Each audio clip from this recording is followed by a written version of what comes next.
था। तो सेतु बंधन के समय सब बंदर भालू अपने अपने शक्ति के अनुसार कोई पत्थर लाते, कोई बड़े बड़े पर्वतों को उखाड़ ले आते, लेकिन श्री हनुमान जी महाराज अपने ताकत के अनुसार काम करते जैसे उनकी शक्ति थी। और हनुमान जी जैसे एक पर्वत को जड़ से उखाड़ कर लेके आ रहे थे, इतने में भगवान राम जी का आदेश हुआ कि सेतु बंधन पूरा हो गया है और जिसके हाथ में पर्वत और या कोई पत्थर है, जहाँ पर है वहीं पर रख करके और सभी लोग आ जाओ। हनुमान जी के हाथ में ये पर्वत हाथ में था और जैसे हनुमान जी आए और यहीं पर रख दिया, पर्वत तो रोने लगा। बोला हनुमान जी महाराज, हमको तो जो हमारे परिजन थे उनसे तो हमको दूर कर दिए और हम तो भगवान की सेवा में नहीं लग पाए, हम तो प्रभु की सेवा से वंचित हो गए। इसलिए कृपा करके ये बताओ हम भगवत सेवा में कब जो लग पाएंगे, नहीं तो हमारा जीवन तो व्यर्थ हो गया।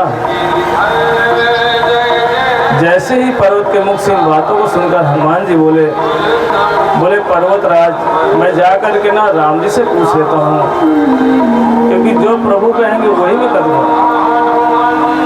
इसलिए हनुमान जी आकर के जैसे ही प्रभु राम से पूछे, बोले प्रभु एक पर्वत है जिसको मैं लेकर के आ रहा था, उसको मैंने रास्ते में रख दिया है और वो पर्वत रो रहा है, कह रहा है मैं तो आपकी सेवा में लग पाया, तो कैसे करूं? श्री राम जी बोले देखो हनुमान जी, उन पर्वत को जाकर के आदेश दे दो कि मैं आगामी युग में आऊँगा, अर्थात कृष्ण रूप बनकर जब धारण करके आऊँगा तो मैं आकर के सारी की सारी लीलाएं उनके ऊपर ही करूँगा, सारी की सारी कृपा और उसी पर्वत के ऊपर ही करूँगा मैं।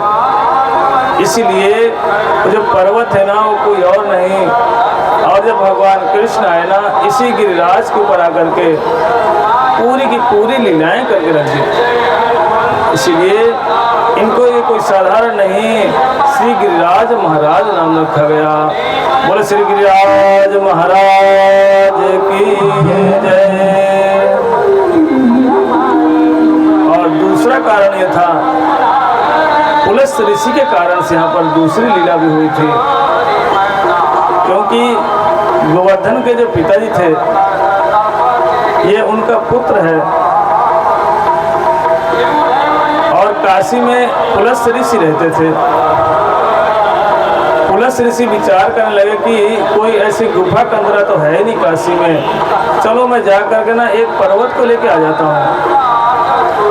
और जैसे ही इस गोवर्धन महाराज के पिता के पास गए और जा करके उनसे प्रार्थना किया कि मेरी एक इच्छा है कि आप अपने पुत्र को दे दो, अर्थात इनका पुत्र कौन है? बोले गोवर्धन इनका पुत्र था। बोले यदि हमको ये मिल जाएंगे ना आपका पुत्र, तो मैं इनको काशी में जाकर के स्थापना कर दूंगा और इनके जो गुफाएं होंगी उसमें बैठ करके मैं ध्यान लगाऊंगा। गोवर्धन के पिताजी ने विचार किया ये कोई साधारण ऋषि नहीं है, पुलस्त ऋषि है, क्रोधी ऋषि हैं, इसलिए चुपचाप दे दो, नहीं तो ये हमको ही भस्म कर देंगे। लेकिन जैसे ही गिरिराज के पिता बोले देखो मैं एक बार अपने पुत्र से पूछ लेता हूँ वो जाएगा कि नहीं जाएगा, मैंने तो आपको दे दिया पर पुत्र क्या कहना चाहता है, मैं एक बार उस पुत्र से तो पूछ लूँ। बोले ठीक है पूछ लो। जैसे ही पुत्र से पूछने आए, बोले गोवर्धन पुलस्त ऋषि आए हुए हैं, आपको ले जाना चाहते हैं, क्या आप काशी जाओगे? पुलस्त ऋषि की बातों को सुन करके गोवर्धन बोले देखो पिताजी, मैं अपना घर छोड़ के तो नहीं जाना चाहता, पर यदि आप कह रहे हो तो मैं चला जाऊंगा, लेकिन मेरी एक शर्त रहेगी। बोले कौन सी शर्त होगी? बोली जहाँ पर ये ऋषि मुझे रख देंगे ना, फिर वहाँ से मैं हटूंगा नहीं, हिलूंगा नहीं, जाऊंगा। पुलस ऋषि ने बात सुना। पुलस बोले कि नहीं नहीं, मैं यहाँ से उठाऊंगा, सीधे काशी लेके जाऊंगा, बीच में कहीं रखूंगा ही नहीं, चिंता मत करो। लेकिन बोले कोई बात नहीं, अगर ऐसी बात है मैं चलूंगा आपके साथ। और जैसे पुलस ऋषि गिरिराज महाराज को गोवर्धन को लेकर चलने लगे, और जैसे गोवर्धन इसी ब्रज में आए, वृंदावन में आए, आकर के उनको एकदम याद आ गया कि यहाँ पर तो भगवान की लीला होने वाली है कुछ समय के बाद, और मैं कुछ ना कुछ व्यवस्था करता हूँ, यहाँ ठाकुर जी की लीलाओं का मैं दर्शन करूँगा। इसीलिए उन्होंने एक ऐसी लीला करी कि पुलस्त ऋषि को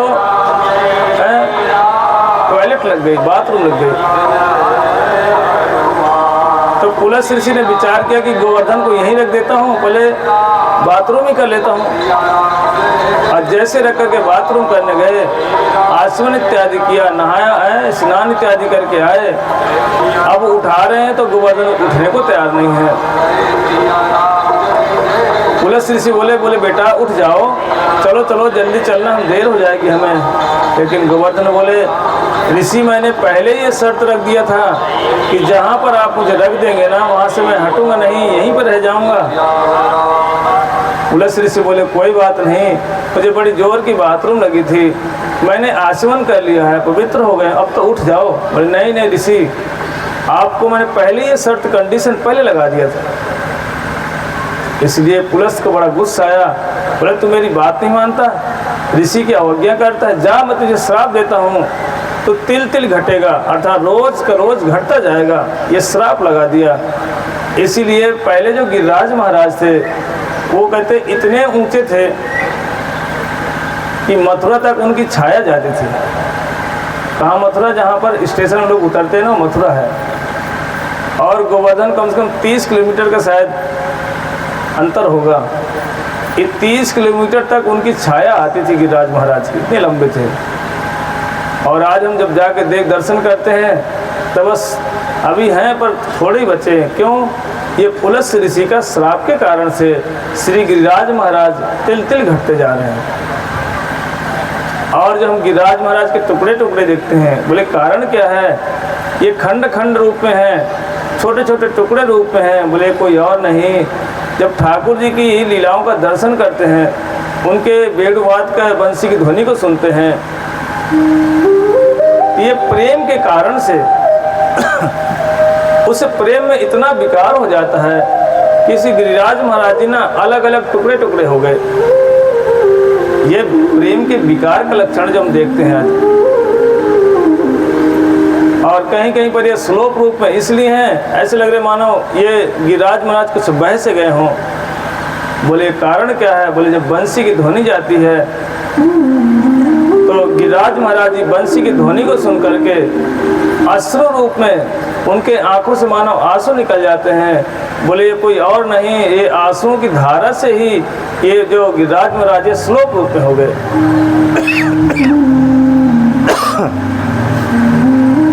बोले गिरिराज महाराज की जय, जय जय श्री राधे श्याम। और जैसे ही ब्रजवासियों ने श्री गिरिराज महाराज की पूजा करी, ये बात जाकर के नारद जी ने इंद्र को बता दिया। बोला इंद्र तेरी पूजा सभी ब्रजवासी करते थे ना? बोले हाँ करते थे। बोले सबने बंद कर दिया है, अब कोई नहीं करेगा। बोले क्यों? बोले नंद का लाला ने ऐसे उनको पट्टी पढ़ा दी है कि अब तो बस वो गिरिराज महाराज की पूजा करेंगे, अब आपकी कोई पूजा नहीं करेगा। इंद्र देवता है, बिगड़ गए देवता, क्योंकि देवता कहीं ना कहीं सम्मान का बड़ा भूखा होता है।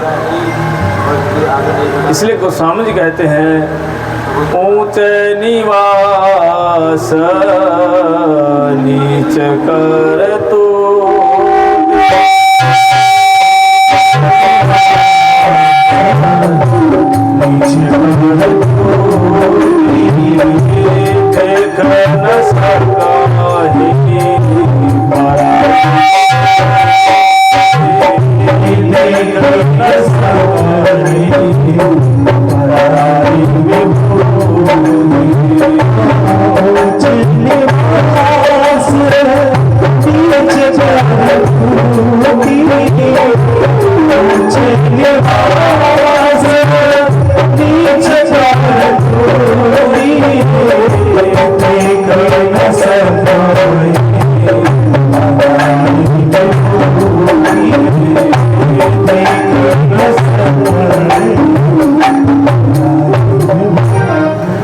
देवताओं का स्वभाव होता है, जरा सा किसी ने तपस्या किया, इंद्र को समस्या खड़ी हो जाती है। रहता देखने में तो ऊंचे में है, पर जो इंद्र की सोच है ना वो बड़ी नीची होती है। गोस्वामी जी ने ऐसे नहीं लिखा है। कहते देखना, जब बाज होता है ना, चील या बाज, वो कहाँ उड़ता है? आकाश में सबसे ऊंचाई में उड़ता है, लेकिन वो सबसे ऊंचे में उड़ने पर भी उसकी निगाह कहाँ होती है? सोचता है कहाँ चूहा मारा है, कहाँ कोई पशु मर गया है। रहता सबसे ऊंचे में है और उसका दिमाग कहाँ रहता है? गंदगी में लगा रहता है। ऐसे ही इन देवताओं की ऐसी हालत है, रहते तो ये स्वर्ग में है, पर सोच कहीं ना कहीं बड़ी छोटी होती है। ये थोड़ा सा कोई भगवान का नाम जप करने लगे, बस कुछ न कुछ विघ्न डाल देना ही इनका काम है। और जैसे ही नारद जी ने बात बताई, इंद्र इतना बिगड़ गया और मेघों को आदेश दे दिया, बोला जाओ इतनी बारिश करो, इस वृक्ष को डुबो के रख दो, बहा दो इस वृक्ष को। और जैसे ही आदेश मिला, बारिश बड़ी जोर की होने लगी। कहते समय तक मेघ आ गए और ऐसी बारिश हुई, कोई बूंद बूंद नहीं। कहते जिस तरह से हाथी का सूंड होता है ना,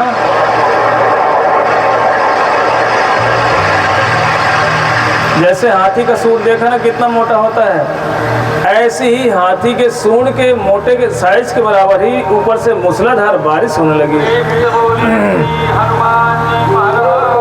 और पूरे ब्रज में सभी ब्रजवासी चिल्ला पड़े, बोले कृष्ण कृष्ण महाबाहो, बोले हे कृष्ण रक्षा करो रक्षा करो। कृष्ण समझ गए ये इंद्र की चाल है, इंद्र को ये बात सहन नहीं हुई, इसलिए तुरंत श्री कृष्ण बोले देखो जिसको आपने भोग लगाया था ना, जिसकी पूजा की थी ना, वही आपकी रक्षा भी करेगा। चलो सबके सब चलो वहीं चलते हैं। सारे ब्रजवासी अपने गायों को लेकर के सब के सब गिरिराज महाराज के तट पर पहुँचे और सब ने बड़ी जोर की जय जयकार करी, बोले गिरिराज महाराज की जय। और भगवान कृष्ण ने अपने सीधे हाथ से नहीं, उल्टे हाथ से और गिरिराज जी को उठा लिया। बोले उल्टे हाथ में ऐसे नहीं उठाया, बोले श्री कृष्ण ने खाली इस उंगली में उठा लिया गिरिराज जी को, और कह रहे इस उंगली में भी नहीं उठाया। कहते हैं कि कृष्ण ने इस उंगली में जो नाखून है, उस नाखून के ऊपर ही गिरिराज जी को उठा दिया। बोले ऐसा लग रहा है जैसे मानो कृष्ण ने उठाया हो। बोले नहीं नहीं, ये गिरिराज को कृष्ण ने नहीं उठाया। बोले किसने उठाया? बोले श्रीमती राधा रानी ने उठाया है। क्यों? इस तरफ कौन होती है? बोले श्रीमती राधा रानी होती है। बोले राधा रानी की जय। और जैसे उठाया सब के सब ब्रजवासी नीचे आ गए और भोले बाबा से भी नहीं रहा गया। शिव जी भी वहाँ पहुँच गए अपने नंदी में जाकर बैठ करके, और जाकर के देखा कि अच्छा इंद्र इतना हिम्मत कर रहा है कि भगवान कृष्ण को या उनके परिकरों को ये डुबोना चाहता है। शिव जी बोले अभी इस देवता को मैं मजा चखाता हूँ। बोले वो क्या किया, अपना त्रिशूल लेकर के और गोवर्धन के ऊपर जाकर बड़े जोर से त्रिशूल को घुमाने लगे। इतना जोर से घुमाया कि पानी की जो बूंदे आ रही थी ना, जो ऊपर से मूसलाधार बारिश हो रही थी ना, उस त्रिशूल के घुमाने के कारण से ही सारा पानी ब्रज से बाहर ही चला गया, एक बूंद ब्रज में गिरा ही नहीं। शिव जी बिगड़ गए। बोले इंद्र इतना इससे सहन नहीं होता। और शेषनाग कहते जैसे ही गोवर्धन को उठाया तो कह रहे, कई लोग सोचते हैं बीच में गड्ढा हो गया होगा। गड्ढा हो गया था, लेकिन शेषनाग ने क्या किया, उस गड्ढे के किनारे किनारे में क्या बन गए, बाउंड्री बनकर के खड़े हो गए। यदि गलती से कुछ पानी गिरता भी है ना तो एक भी बूंद इस गड्ढे के अंदर नहीं जाएगा जहाँ ब्रजवासी और कृष्ण खड़े हैं, जहाँ उनकी गायें खड़ी हैं। इसलिए एक भी बूंद पानी अंदर गया ही नहीं। और बोले गिरिराज जी को उठाने का कारण क्या था? क्योंकि भगवान की एक लीला में अनेक लीलाएं होती हैं। क्योंकि कृष्ण कुछ गोपियों से मिल नहीं पाते थे। जब मिलने के लिए जाएं तो भाइयों की मर्यादा, माता पिता की मर्यादा, सबकी मर्यादा के कारण से कुछ गोपियां कृष्ण से मिल ही नहीं पाती थी। लेकिन अब गिरिराज जी के नीचे आ गए हैं, अब कोई रोक टोक नहीं है। सारी की सारी गोपियां कृष्ण के मुख को देख रही हैं और कृष्ण भी बड़े उन सभी गोपियों को निहार रहे हैं खड़े होकर के। और कुछ गोप सखा बोले आकर के आए और लठिया अपनी लगा दी, डंडा होता ना, लाठी लगा करके सभी लोग गिरिराज जी को खड़े हो गए। बोले देखो हमने गिरिराज जी को इस लाठी से थाम के रखा है। दूसरा गोप बोलता नहीं नहीं नहीं, मैं तो मेरी मोटी लाठी ना, मैंने इस गिरिराज जी को संभाल रखा है। सब ने आपस में ऐसे बोले जैसे मानो गिरिराज जी को कृष्ण नहीं इन लोगों ने उठा के रखा हो। इतने में एक ने कहा अच्छा तू अपनी लाठी हटा ले, दूसरे ने कहा अच्छा तू भी हटा ले। सब ने अपनी लाठी हटा दी। देखा ये गिरिराज तो जैसे कि तैसे खड़ा हुआ है। बोले गिरिराज जी को किसने उठाया? यहाँ तक कि गोपियों ने जाकर गिरिराज जी को धमकी दे दिया। बोले हे गिरिराज, तो गलती से नीचे आया ना तो तुझे हम भस्म कर देंगी। क्योंकि सब की सब गोपियां इन आंखों से राधा रानी भी क्या कर दी, गिरिराज जी को ऊपर निहारने बोले हे गिरिराज ध्यान देना, गलती से नीचे मत आ जाना। एक भी यदि कुछ नीचे आया ना और यदि किसी को कुछ हुआ ना तो बचेगा नहीं यहाँ पर। गिरिराज जी जैसे राधा रानी का गोपियों का आदेश पा गए। गिरिराज बोले कुछ भी हो जाएगा, ऊपर ऊपर उड़ जाऊंगा पर नीचे नहीं आऊंगा। बोले गिरिराज महाराज की जय। इसलिए और गिरिराज जी को धारण किया। जैसे ही खूब बारिश होती रही और 7 के 7 दिन गिरिराज महाराज को धारण करके रखे। इतने में इंद्र ने अपने 2 अनुचरों को भेजा। बोले जाओ देख करके आओ ये वृंदावन डूबा कि नहीं डूबा। जैसे ही 2 परिकर उसके आए, सेवक आए इंद्र के और जाकर उसको सूचना दिया। बोला हे इंद्र महाराज वहाँ तो धूल मिट्टी उड़ रही है मानो बैसाख का महीना हो। तो बोले बैसाख का महीना तो पानी कहाँ गया फिर? बोले महाराज वहाँ तो सूखा पड़ा हुआ, पानी तो एक बूंद नहीं है ब्रज के अंदर। इंद्र ने कहा और बारिश करो। बोले महाराज बारिश कहाँ से करें, एक बूंद पानी में तो नहीं बचा, सब पानी खत्म हो गया है। सब घबरा गए। बोले ऐसे कैसे हो सकता है? इंद्र समझ गया कि ये कोई साधारण नहीं लग रहा है, साक्षात भगवान ही है। और इंद्र भागकर कहाँ गया? तुरंत जाकर के ब्रह्मा जी के पास गया। बोले पिताजी मैंने तो भगवान के चरणों में अपराध कर दिया है और उनसे क्षमा याचना करने का कोई उपाय बताओ। ब्रह्मा जी बोले तुमने भी गड़बड़ी कर दी, मेरे से भी गलती हो गई थी। मैंने भी उनके बछड़े और गोपों को छुपा दिया था और वही गलती आपने कर दी। बोले हाँ पिताजी हमसे भी गलती हो गई। बोले ऐसा करो यहाँ से ये गाय को लेकर जाओ, सुरभि गाय को, क्योंकि भगवान कृष्ण को गाय बहुत पसंद है। यदि गाय को देख लेंगे तो भगवान कृष्ण आपको क्षमा कर देंगे, वरना ये क्षमा होने वाला नहीं है। इसीलिए इंद्र सुरभि गाय को लेकर के नीचे आए और भगवान कृष्ण का अभिषेक किया और अभिषेक करके उनका एक नाम रख दिया गोविंद। और पूरा जो अभिषेक किया था, जब हम परिक्रमा करते हैं ना तो गिरिराज जी की तलहटी में एक कुंड पड़ता है, गोविंद कुंड। बोलो गोविंद कुंड की। और इसी कुंड में इस इंद्र ने भगवान का अभिषेक किया था और इंद्र ने ही नाम रखा था भगवान का गोविंद। बोले भगवान ने का नाम गोविंद क्यों रखा? क्योंकि गो मतलब होता है गोपियाँ, गो मतलब होता है गायें और गो मतलब होता है इंद्रियाँ। इन बिंद मतलब होता है पालन करने वाले।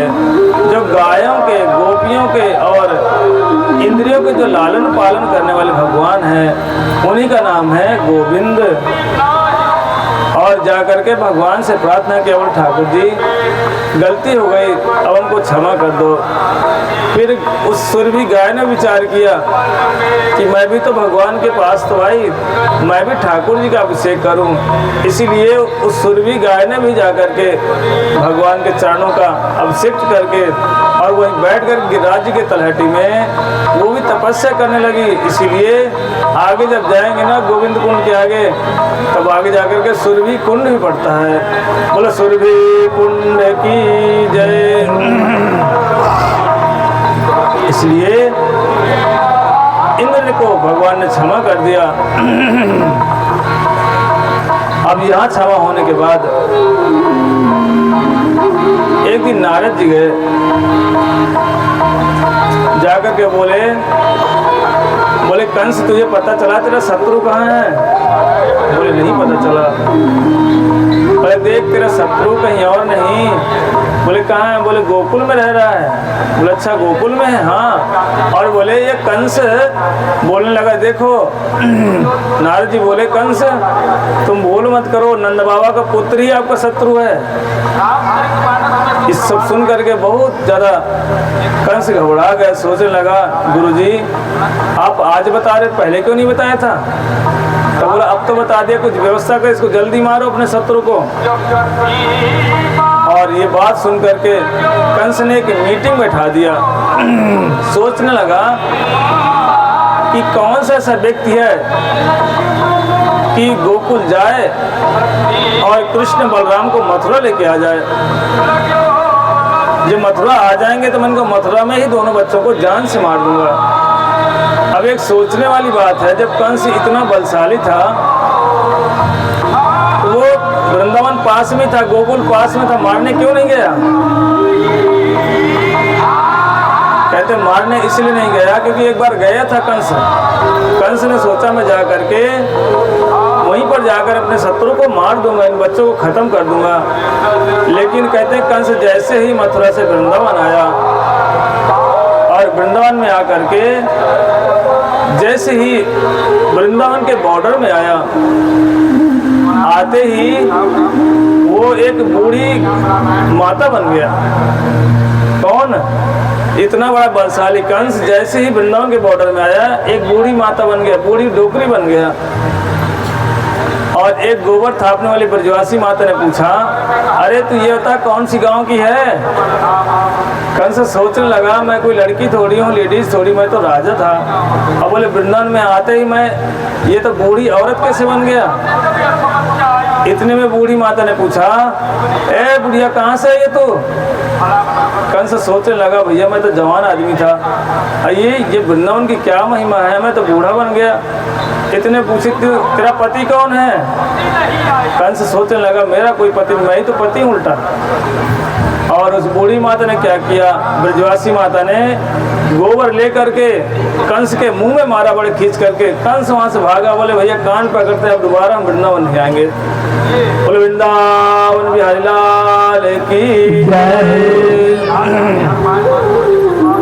इसीलिए कंस की आज तक हिम्मत नहीं पड़ी कि जाकर दोबारा वो गोकुल में चला जाए, क्योंकि वृंदावन की बड़ी महिमा है। वृंदावन कोई भी जाए वहाँ तो भैया स्त्री वाला भाव ही चलता है, पुरुष भाव नहीं चलता। लेकिन ये भाव जो आजकल लोग बनाकर घूम रहे हैं वृंदावन में, ये वाला भाव नहीं चलेगा। है तो जेंट्स लहंगा पहन लिया और ऊपर से कपड़ा पहन लिए और बोलते हैं मैं ललिता सखी हूँ, कोई बोलता है मैं विशाखा सखी हूँ। है कौन? जेंट्स।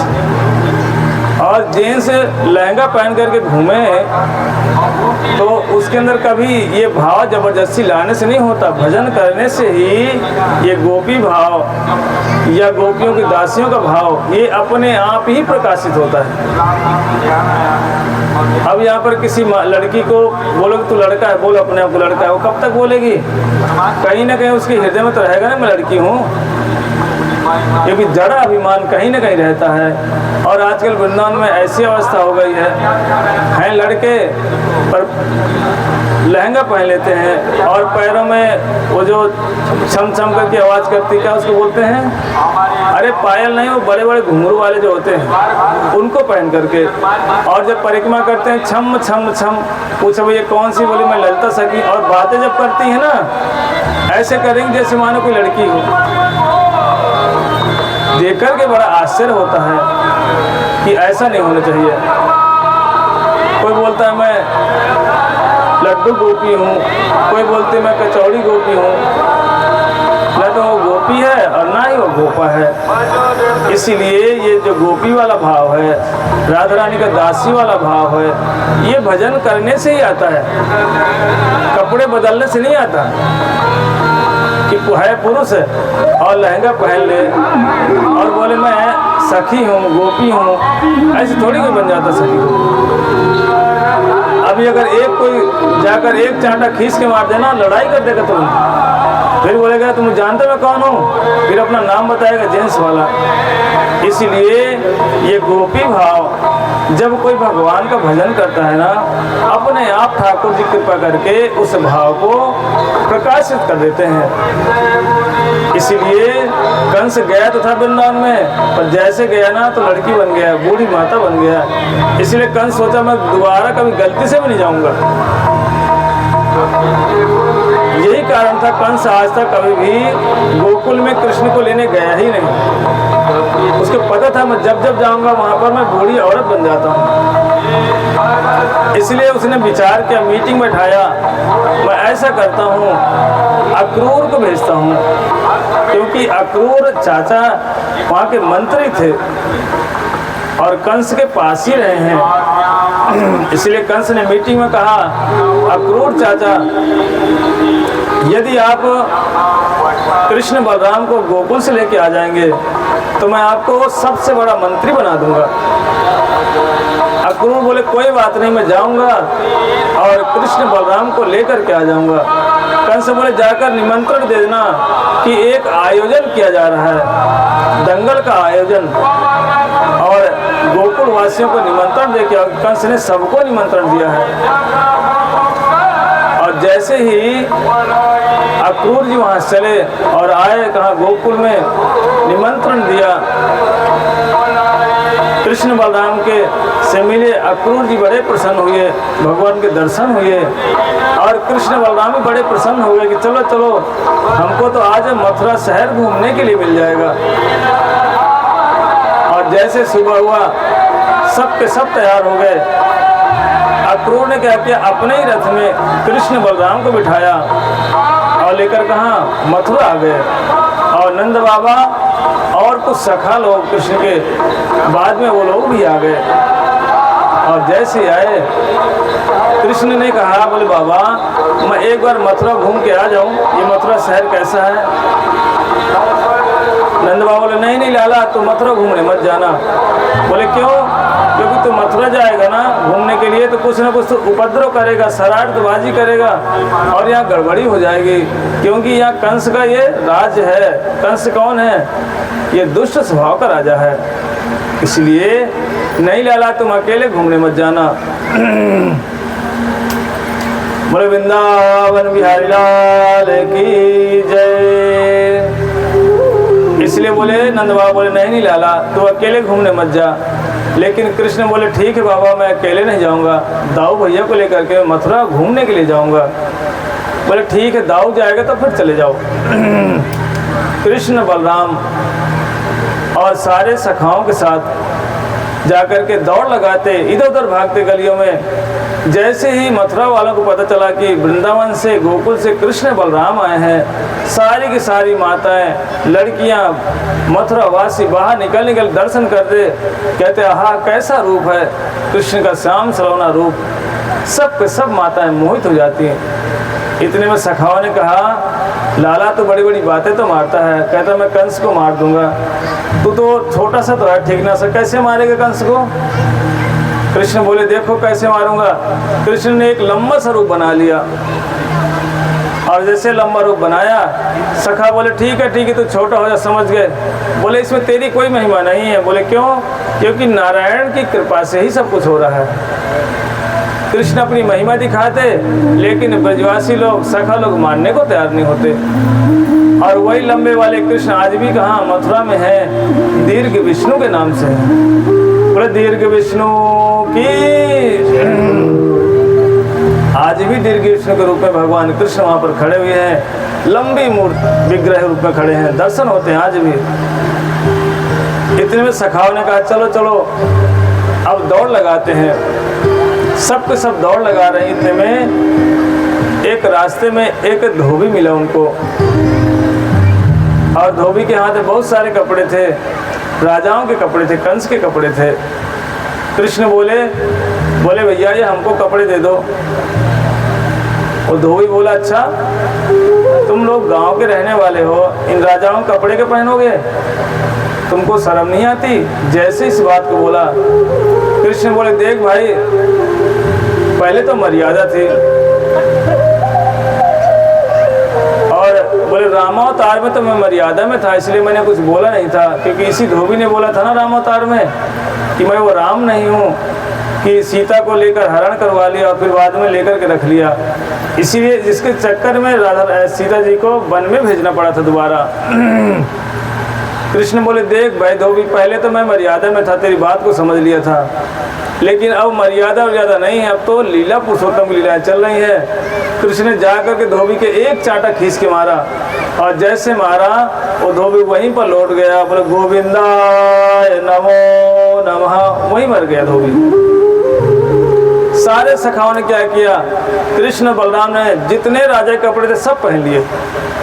अब जब पहनकर चलने लगे ना तो लंबे लंबे कपड़े, सखा लोग छोटे छोटे, पूरी गलियां साफ हो गई, जितना कचरा था सब साफ हो गया, गली की सफाई हो गई।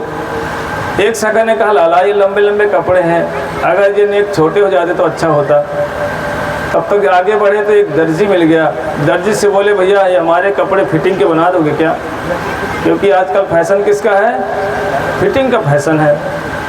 कृष्ण बोले यदि फिटिंग नहीं पहनेंगे तो लोग कहेंगे कि ये कैसे ढीले ढीले कपड़े पहन घूम रहे हैं। दर्जी बोले चिंता मत करो, सबकी फिटिंग हो जाएगी। उस दर्जी ने सबके कपड़े फिटिंग कर दिए। कृष्ण और सखा लोग बोले अब आनंद आ गया क्योंकि कपड़े फिटिंग के हो गए। इतने में एक सखा बोला लाला ये माथा ना सूना सूना है, इसमें अगर ऊर्ध्व पुंड लग जाता, तिलक लग जाता ना तो ये फिर तो सुंदरता ही बढ़ जाती। कृष्ण बोले कोई बात नहीं, आगे देखते हैं। क्योंकि जिसके माथे पर तिलक नहीं होता, ऊर्ध्व पुंड नहीं होता, कहते हैं वो शमशान बताया जाता है। इसे देखना ऊर्ध्व पुंड लगाने के बाद ना व्यक्ति के सौंदर्य बढ़ जाता है, निखरने लगता है। यदि कुछ ना लगाए ना सूना सूना लगता है। जैसे आगे बढ़े, आगे जा कर के एक कुब्जा नाम की जैसे मिली। कुब्जा कैसी थी, उसका सिर घुटने में लगता था। कृष्ण जैसे कुब्जा को देखा, जाकर बोले सुंदरी कहाँ जा रही हो? क्योंकि मथुरा में सब उसे कुब्जा, त्रिविक्रा, कुबड़ी यही बोलते थे। और जैसे ही उसको प्रेम से बोले सुंदरी, वो कुब्जा सोचने लगी, बोलने लगी आज तक हमको कोई सुंदरी नहीं बोला, आज ये सुंदरी हमें कह रहे हैं। ऐसा कौन सा व्यक्ति होगा जो हमको सुंदरी कहेगा? बोले सुंदरी ये जो तिलक है ना, ये हमारे लगा दोगे क्या? कृष्ण बोले कि जैसे सुंदरी कहा, वो कुब्जा बोली कि प्रभु मैं तो लगाने के लिए बैठी हूँ, लेकिन मैं लगाऊं कैसे, मेरा सिर घुटनों में है। लेकिन भगवान ने कृपा करके क्या किया, अपने चरणों से उसके पैरों को दबाया और उसके यहाँ पर ऐसे अंगूठा लगाया, और जो टेढ़ी थी पूरी माता कुब्जा पूरी सीधी हो गई और सुंदरीवान हो गई। ये देख करके कुब्जा जैसे भगवान कृष्ण के रूप को देखा ना, वो तो मोहित सी हो गई। बोली प्रभु आप मेरे साथ मेरे घर चलो। भगवान बोले नहीं नहीं, अभी मेरे पास समय नहीं है, अभी तो हमको अपने मामा से मिलने जाना है। कौन से मामा? बोले कंस मामा से मिलना है। बोले वृंदावन बिहारी लाल की जय। और कहते हैं ये कुब्जा को प्रेम हो गया, किनसे? कृष्ण से हुआ। देखो ये प्रेम कैसा प्रेम था, ये देख करके प्रेम हुआ है। इसलिए हमारे रूप गोस्वामी जी उज्ज्वल नीलमणि ग्रंथ में कहते हैं, साधारणी निगदिता समंजसा सौ समर्था च कुब्जादिषु महिषीषु गोकुल देवीषु सर्वतः। कहते जो शास्त्र में जो 3 प्रकार की रति बताई गई है, साधारणी रति, समंजसा रति और समर्था रति, ये सब कहाँ पर है? ये श्री रूप गोस्वामी जी ने उज्ज्वल नीलमणि ग्रंथ है उसमें वर्णन किया है। कहते साधारणी रति किसकी? बोले कुब्जा की साधारणी रति थी। क्यों साधारणी रति किसे कहते हैं? कहते जो एक दूसरे को देख कर के प्रेम हो जाए। वैसे तो ये वैश्यावृत्ति है, क्योंकि आजकल प्रायः एक दूसरे को देखा और प्रेम हो जाता है। बोले कौन सा प्रेम है? बोले तो वैश्यावृत्ति। ये कहाँ बताया गया? शास्त्र में कहा गया। ये प्रेम नहीं है और ऐसा प्रेम चलता भी नहीं है। कुछ दिन तक होता है और कुछ दिन के बाद खत्म हो जाता है प्रेम। ये प्रेम देख करके जो प्रेम होता है एक दूसरे के शरीर को देखा प्रेम हो गया, बोले ये प्रेम नहीं है। ये क्या है? ये एक शारीरिक भोग करने के लिए है, ये प्रेम नहीं कहा गया। और इसे कहा गया साधारणी रति या साधारण प्रेम। और बोले समंजसा प्रेम किसे बताया गया है? बोले समंजस मतलब होता है जहाँ सामंजस्य होता है आपस में। ये पति और पत्नी का प्रेम होता है। ये प्रेम कहाँ पर है? ये द्वारका में है। द्वारका में महिषियों के प्रति जो कृष्ण का प्रेम है, इसको समंजसा रति बताया गया है। और समर्था रति कहाँ का प्रेम है? ये तो ब्रज का प्रेम है, जहाँ पर गोपियाँ सब तरह से समर्थवान हैं, जहाँ पर वो ये सामंजस्य नहीं करती, नहीं ये ऐसे वैसे नहीं, डांट देती हैं कृष्ण को। और जहाँ पर कृष्ण उन गोपियों के पीछे पीछे भागते रहते हैं, इसलिए इस प्रेम को समर्था रति बताया गया है। जैसे ही कुब्जा ने देखा भगवान कृष्ण के रूप को देखकर मोहित हो गई। भगवान बोले नहीं कुब्जा, अभी समय नहीं है, फिर बाद में लौट के मैं आऊँगा, अभी तो हमको कंस मामा से मिलना है। और जैसे ही आगे बढ़े, जाकर के उन्होंने देखा एक धनुष रखा था और धनुष को कृष्ण ने उठाया, उसके 2 टुकड़े हो गए। और ये धनुष के टूटने की आवाज़ कंस के कान में जाकर गई। जैसे कंस ने धनुष के टूटने की आवाज़ को सुना, वो समझ गया कि मेरा जो शत्रु है ना वो आ गया है। क्योंकि ये धनुष कोई साधारण धनुष नहीं था, ये धनुष परशुराम जी का दिया हुआ धनुष था। जब कंस सबको विजय करते हुए घूम रहा था, तो घूमते घूमते ये महेंद्रगिरी पर्वत पहुंचा और जाकर के पर्वत को ऐसे हिला दिया। उस पर्वत के ऊपर परशुराम जी बैठकर तपस्या कर रहे थे। परशुराम जी सोचने लगे ऐसा कौन सा बलशाली आ गया जो पर्वत को हिला दिया इसने। तो परशुराम जी नीचे उतरे। जैसे ही कंस ने परशुराम जी को देखा, घबरा गया, सोचने लगा भैया अब तो मैं जो निश्चित रूप से मर ही जाऊंगा, क्योंकि इनके गुस्से के सामने कोई भी तो नहीं बचता। और परशुराम जी से प्रार्थना करने लगा। कौन? कंस बोला हे ऋषि, मुझसे गलती हो गई, क्षमा कर दो। परशुराम जी बड़े प्रसन्न हो गए, बोले आज तक मैंने तेरे जैसा बलशाली देखा नहीं कि जो पर्वत को हिला के रख दिया। और बोले ले मैं तुझे एक धनुष देता हूँ, पर ये ध्यान देना जो व्यक्ति इस धनुष को तोड़ देगा ना वही तुझे मार पाएगा, और नहीं तुझे कोई भी मार नहीं सकता। और जैसे ही भगवान कृष्ण ने उस धनुष को उठाया उसके 2 टुकड़े हो गए। और जैसे 2 टुकड़े हुए, एक टुकड़ा तो कृष्ण ने अपने कंधे में रख लिया और एक टुकड़ा दाऊ भैया ने अपने कंधे में रख लिया। और रख करके दोनों जैसे आगे बढ़े, कहते हैं कृष्ण और बलराम ने क्या किया, एक एक टुकड़े धनुष को लेकर के 14,000 सेना को कंस के मार करके खत्म कर दिया था। इतना बलशाली धनुष होने पर कृष्ण बलराम ने उसको तोड़ा भी और कंस के 14,000 सेना को दोनों भाइयों ने मार दिया। और जाकर के रात शाम हो गई, जाकर दोनों भाई शिविर में बाबा नंद बाबा के पास जाकर के विश्राम करने के सो गए।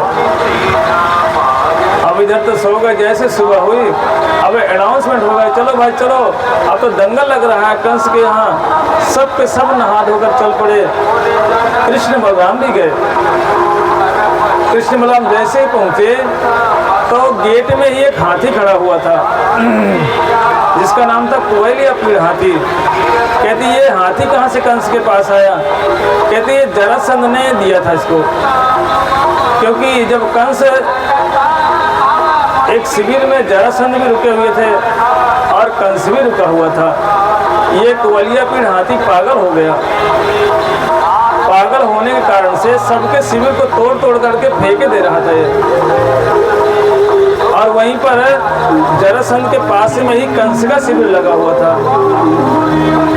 और जैसे ये हाथी कंस के शिविर में गया, कंस ने क्या किया, इसको पकड़ करके ना कई मीलों योजन तक धक्का मार के इसको पीछे कर दिया।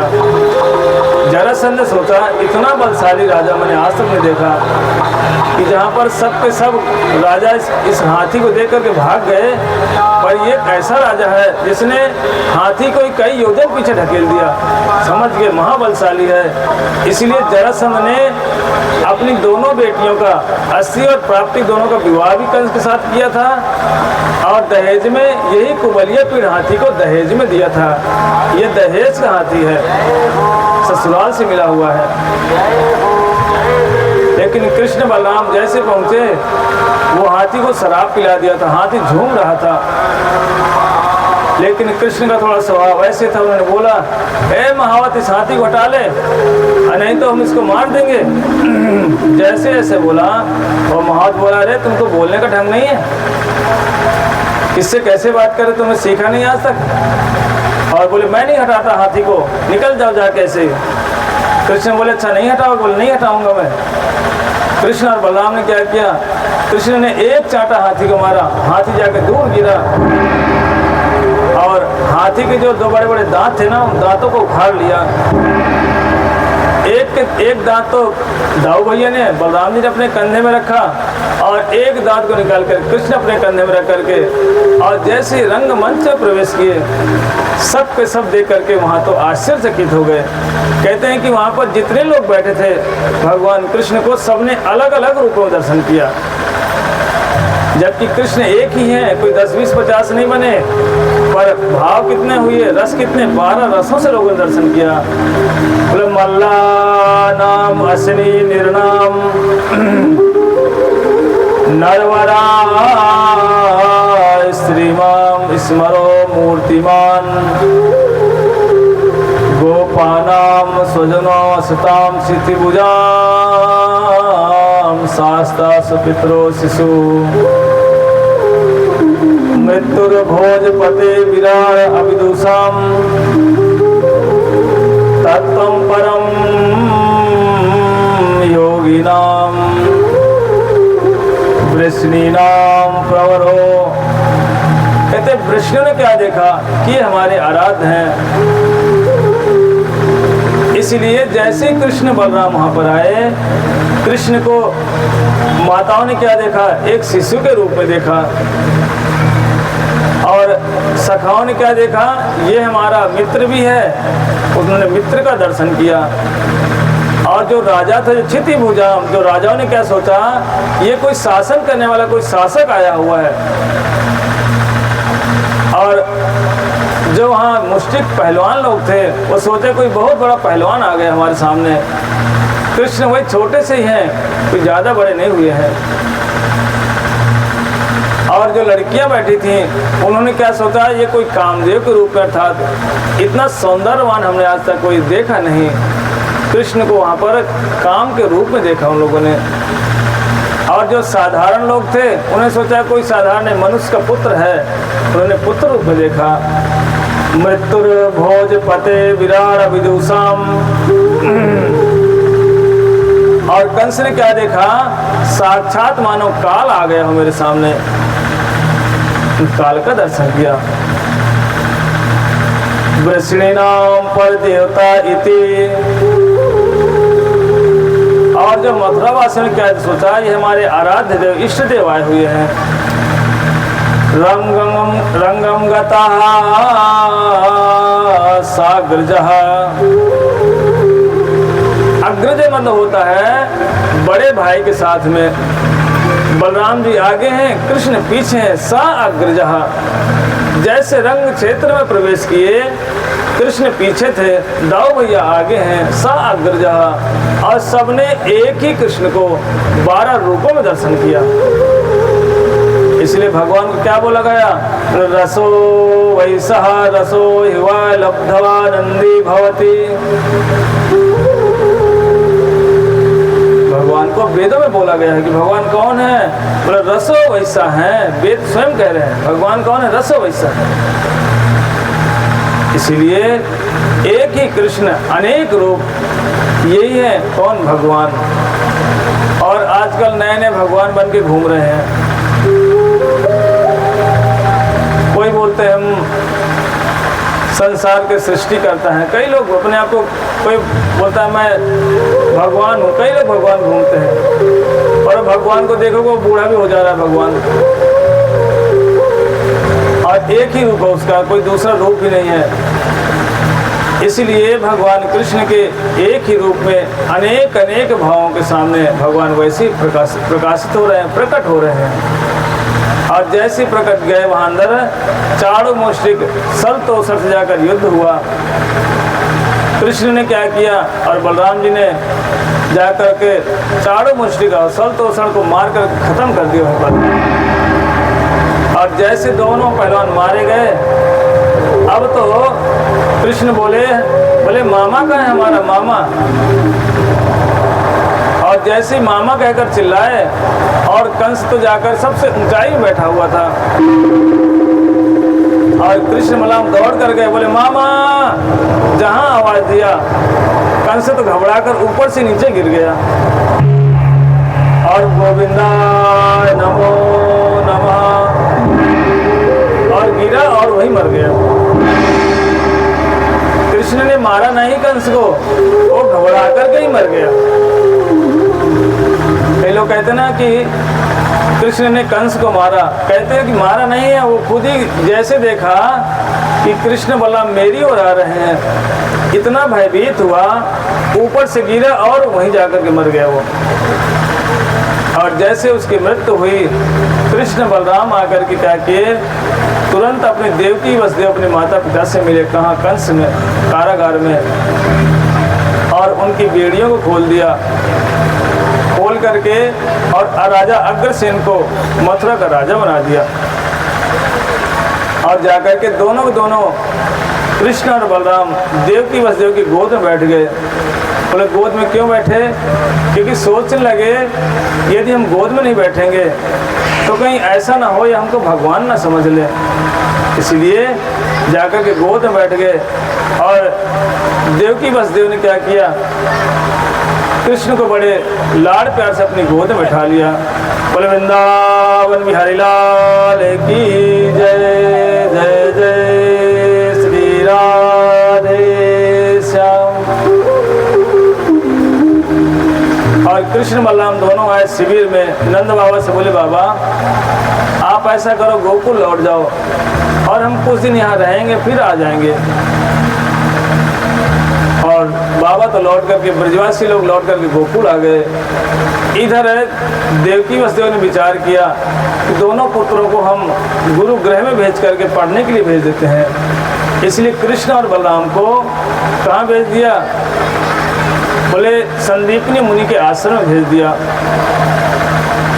और आश्रम में भेजकर इनको पढ़ने के लिए भेज दिया। लेकिन कृष्ण ने क्या किया, 64 दिनों में ही 64 कलाओं को सीख लिया, और उसी संदीपनी मुनि के आश्रम में ही इनका एक मित्र बना, कौन, सुदामा। और कृष्ण बलराम जैसे ही कला को सीख करके लौट कर फिर मथुरा आ गए। अब कृष्ण तो मथुरा तो आ गए, लेकिन अब कृष्ण को ब्रज की याद आए, वृंदावन की याद सताने लगी। रात दिन कृष्ण कभी छत में खड़े होकर रोते, छत में खड़े हो जाते और वृंदावन की ओर मुंह करके रोते रहते।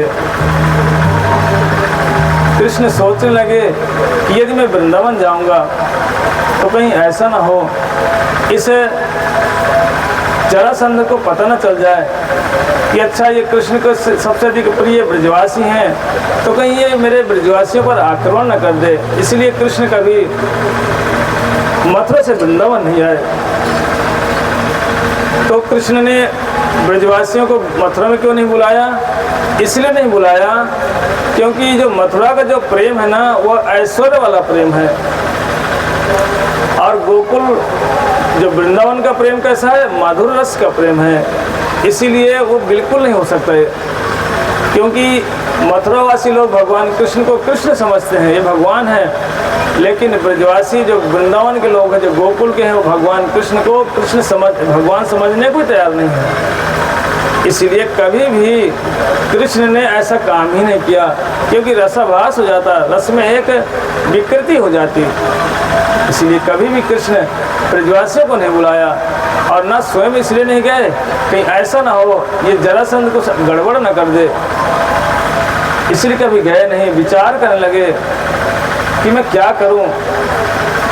एक दिन छत में खड़े होकर के अटारियों में कृष्ण ब्रज की ओर मुख करके खड़े खड़े रो रहे थे। इतने में उनका जो मित्र है उद्धव जी, वो ढूंढने लगे, बोले कृष्ण कहाँ है, कृष्ण कहाँ है।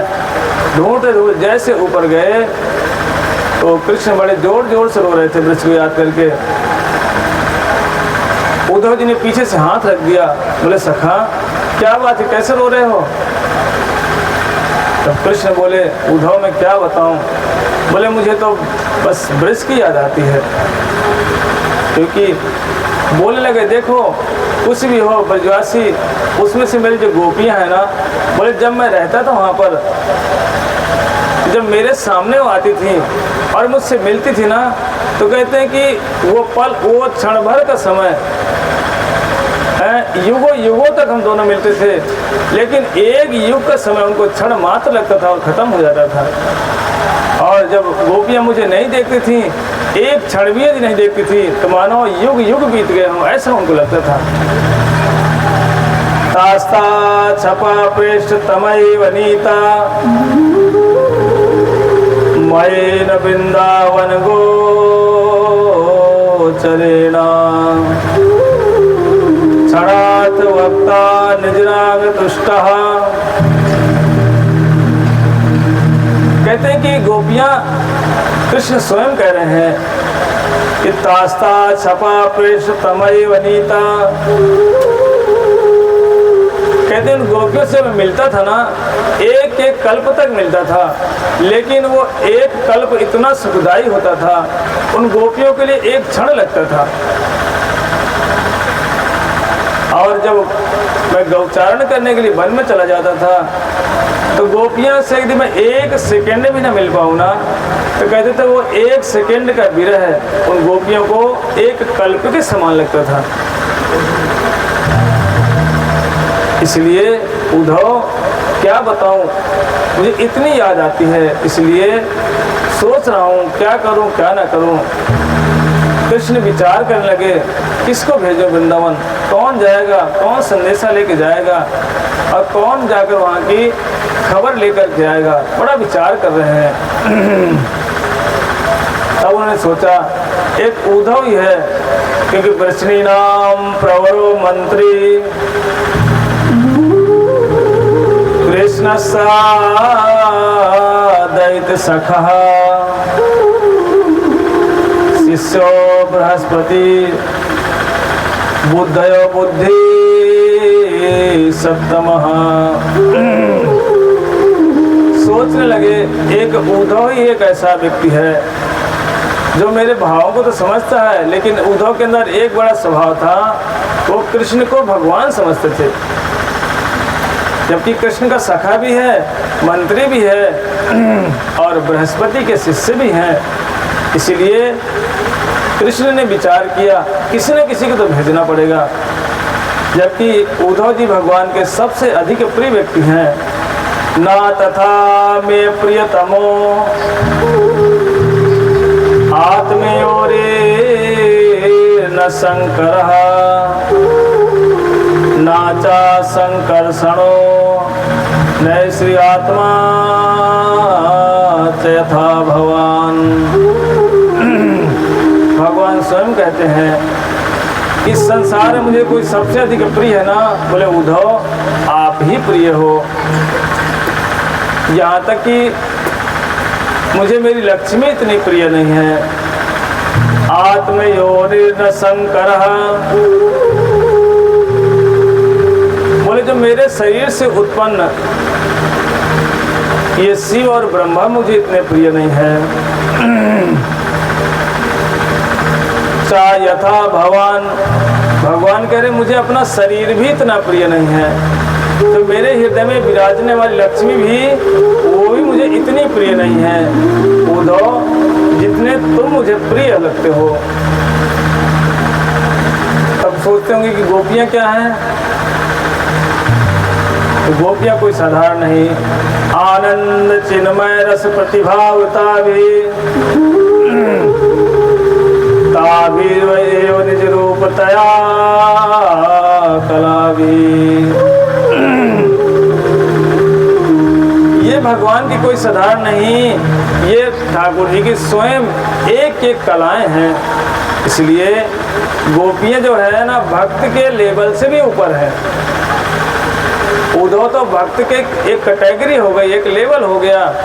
बोले जो ब्रज की देवियाँ है ना ये भक्त की कैटेगरी से, भक्त के लेवल से भी ऊपर है। इसलिए इनको भक्त में भी नहीं गिना गया, ये भक्तों से भी अधिक श्रेष्ठ है। इसलिए उद्धव को बोले देखो उद्धव तुम वृंदावन जाना, लेकिन कहीं वहाँ जाकर पांडित्य मत दिखाना कि वहाँ जाकर के तुम वेद वेदांत पढ़ो, क्योंकि उद्धव हैं कौन, ये सब सारे शास्त्रों को जानने वाले हैं। और उद्धव ये भी जानते थे ये भगवान कृष्ण कोई साधारण नहीं है, ये बड़ी बड़ी ऋचाएं भी इनकी तपस्या करती, इनके चरणों की प्राप्ति के लिए वेद वेदांत उपनिषद इनको ढूंढते हैं किनको, भगवान को, लेकिन ये मिलते नहीं। यो ब्रह्मरुद्र सुख नारद भीष्म मुख्यैर अलक्षितो न सहसा पुरुषा सतस्य। कहते हैं इनके महिमा को ये ब्रह्मा वरुण रुद्र ये सब जान नहीं पाते। स्तवन्ति दिव्ये स्तवे, बड़े बड़े वेद उपनिषद इनका स्तुतियाँ करते हैं, साम वेद जिनका गायन करते रहते हैं। ऐसे भगवान इन लोग भगवान का दर्शन भी नहीं प्राप्त कर पाते, इतना ऐश्वर्य है भगवान के अंदर। लेकिन सोचने लगे यदि उद्धव को भेजूंगा, बोले उद्धव वृंदावन तो जाना, लेकिन वहाँ जा कर के पांडित्य मत दिखाना, अपनी कोई टीका मत लगाना, जितना मैं बोलूँ ना उतना ही बोलना। जैसे इस बात को सुने उद्धव बोले ठीक है, जैसा आप मुझे कहेंगे वही मैं करूँगा। बोले वृंदावन बिहारी लाल की जय। और भगवान ने क्या किया, कृष्ण ने अपनी एक माला उद्धव के गले में पहना दी। तयोरपि भोक्त श्रीगंध वासो अलंकार चर्चितः उचिष्ट भोजिनो दासा स्तव माया जयमिहि।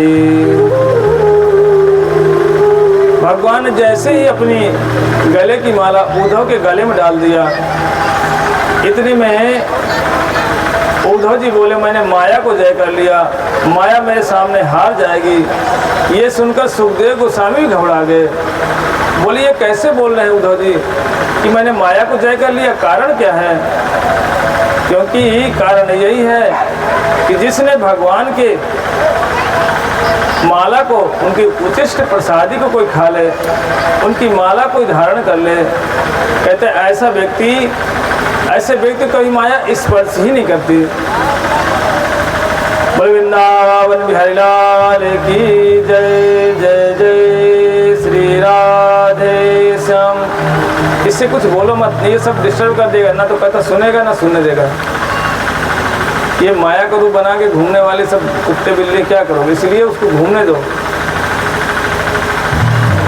जय जय श्री राधे श्याम। और जैसे ही उद्धव भगवान कृष्ण की माला को गले में धारण किया और धारण करके जैसे ही ब्रज की ओर बढ़े और जाकर उद्धव जी ने वृंदावन को एक ऐश्वर्यवान ब्रज का दर्शन किया। ऐसे ब्रज को देखा जहाँ पर सभी लोग भाग रहे हैं, चिड़िया चहक रही हैं, गाय रंभा रही हैं और सब के सब सखा लोग दौड़ लगा रहे हैं, इस गली में उस गली, उस गली से इस गली। कोई बोलता लाओ लाओ, चलो चलो, इधर चलो इधर चलो। बड़ा शोर शराबा उद्धव जी ने दर्शन किया और ये दर्शन करते करते उद्धव जी बड़ा आनंद में डूब गए। लेकिन एक ही क्षण में उद्धव जी के सामने जो सीन चल रहा, जो दर्शन कर रहे थे, वो सब लुप्त हो गया। सुनसान पूरा वृंदावन देखा। उद्धव जी घबरा गए, बोले अभी जो मैंने देखा था वो क्या था। और यहाँ तो एकदम ऐसा लग रहा है मानो इसे वृंदावन में कोई रह ही नहीं गया हो। यहाँ पर गाय चारा नहीं खा रही हैं, बछड़े अपनी माँ का दूध पान नहीं कर रहे हैं, ब्रजवासी कोई बात करने को तैयार नहीं है। ऐसा लग रहा है जैसे मानो ये पूरा ब्रज उजड़ गया हो, यहाँ कुछ बचा ही नहीं हो, कोई दिखाई नहीं पड़ रहा। किससे पूछूं कि नंद बाबा का घर कहाँ है। इतने में एक ब्रजवासी दिखाई पड़े। उद्धव जी ने पूछा महाराज ये बताओ ये नंद बाबा का महल कहाँ पर है। उन्होंने कहा देखो ये जहाँ से पानी बह के आ रहा है ना, ये इसी नाली को देखते देखते चले जाओ। बोले यही जहाँ पर ये पानी एंड हो जाए, बोले वही समझ लें नंद बाबा का यही मकान है। और इस बातों को सुन करके उद्धव जी बड़ा विचार करने लगे कि भला ये नाली का और बाबा के महल का क्या संबंध हो सकता है। उधर जैसे ही आगे बढ़े उसी नाली को देखते देखते गए, पहुंच गए बाबा के महल में। और जैसे पहुंच गए तो उन्होंने पूछा भी कि बाबा की ये बताओ ये नाली का और बाबा के महल का क्या संबंध है। बोले उद्धव जाकर देख लो पता चल जाएगा, पूछने की जरूरत नहीं पड़ेगी। और जैसे ही गए जाकर के उन्होंने अंदर जाके जैसे दरवाजा के पास ही खड़े हुए, नंद बाबा तुरंत समझ गए। बोले अच्छा उद्धव आया हुआ है। उनको बैठाया, पूछने लगे उद्धव देव की बस देव तो ठीक है ना, सबके बारे में पूछ रहे हैं। और बोले अब तो वसुदेव महाराज तो बड़े प्रसन्न होंगे क्योंकि अब तो राजा बन गए, उनके पुत्र उनके पास हैं। लेकिन एक बार उनके मुख से ये नहीं निकल पा रहा कि मैं लाला के बारे में पूछूं, कुछ मतलब हिम्मत ही नहीं पड़ रही पूछने के लिए। और बस बोलते बोलते आंखें बंद करके बोलने लगे। बोले उद्धव मेरा लाला कहाँ है, बस ला कह पाए। इतने में ही बाबा की तो आंखें बंद हो गई। बाबा इतना भी रह व्याकुल हो गए, कुछ कह ही नहीं पाए, पूरा शब्द भी नहीं निकला कि कृष्ण मेरा कैसा है, एक बार नहीं बोल पाए।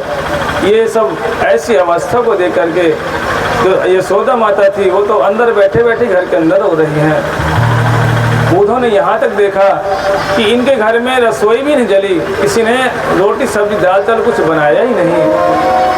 तो जब से कृष्ण गए ना तब से ये घर में कोई खाना भी नहीं बनाया, भूखे बैठे हैं, खाने को होश ही नहीं किसी को।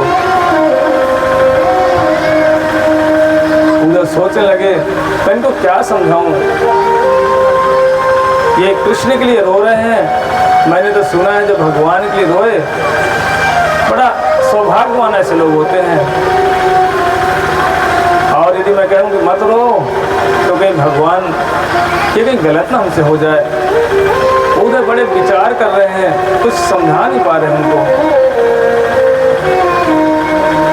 और यशोदा नंद बाबा रात भर रोते रहे, एक शब्द भी अपने आप को उस मुंह से निकल ही नहीं रहा है कि पूछ तो ले कम से कम। तो जा इतना इतना पूछ रहे हैं कि कभी लाला हमें याद करता है कि नहीं, अरे कभी ये अपने सखाओं को याद करता है कि नहीं करता। ऐसी अवस्था को देख करके उद्धव जी कुछ भी नहीं बोल पाए, चुपचाप रह गए। जैसे ही सुबह हुआ, उद्धव जी अपने रथ में बैठे और जमुना के तट की ओर चल दिए। जैसे जमुना के तट पर पहुंचे, रास्ते में गोपियां जब कृष्ण गए थे न छोड़कर, तब से गोपियां वहीं की वहीं रह गई। उठ करके भी कभी वो अपने घर भी नहीं गई। दूर से जैसे गोपियों ने देखा, बड़ा लग रहा है कि ये कृष्ण का रथ है। एक गोपनी का नहीं रथ तो ठीक है, देखो देखो जो इसके गले में माला है ना, वो भी कृष्ण की माला है। तो गोपियां इतना पहचानती थी कृष्ण की माला, ये कृष्ण की ही माला पहन के आया हुआ है। एक ने कहा नहीं, लगता है ना इसने कृष्ण ने जानबूझ करके हमारे पास भेजा होगा किसी मंत्री को कि देखो मेरे तो मंत्री नौकर भी सोने के रथ में चलते हैं, मैं तो राजा बन गया हूँ। तो अच्छा ये अपना राजस्व दिखाने के लिए भेजा होगा। आपस में बैठकर गोपियाँ कुछ न कुछ उल्हाना दे रही हैं। इतने में एक गोपी दूर बैठी हुई, जिसकी ऐसी अवस्था है कि ना तो किसी से बात कर पा रही है, ना तो आंखें खोल रही है। बार बार गोपियां जाती, उनके नाक के पास हाथ लगाकर देखती कि अभी सांस चल रही कि नहीं चल रही है। ऐसा विरह व्याकुल श्रीमती राधा रानी। इतने में एक भंवरा आया और आकर के मानव राधा रानी के चरणों में गुंजार करने लगा। श्रीमती राधा रानी ने डांट करके बोला, मधुब कितब बंधो मास पर सपतना कुछ बिलुत माला कुमकुमा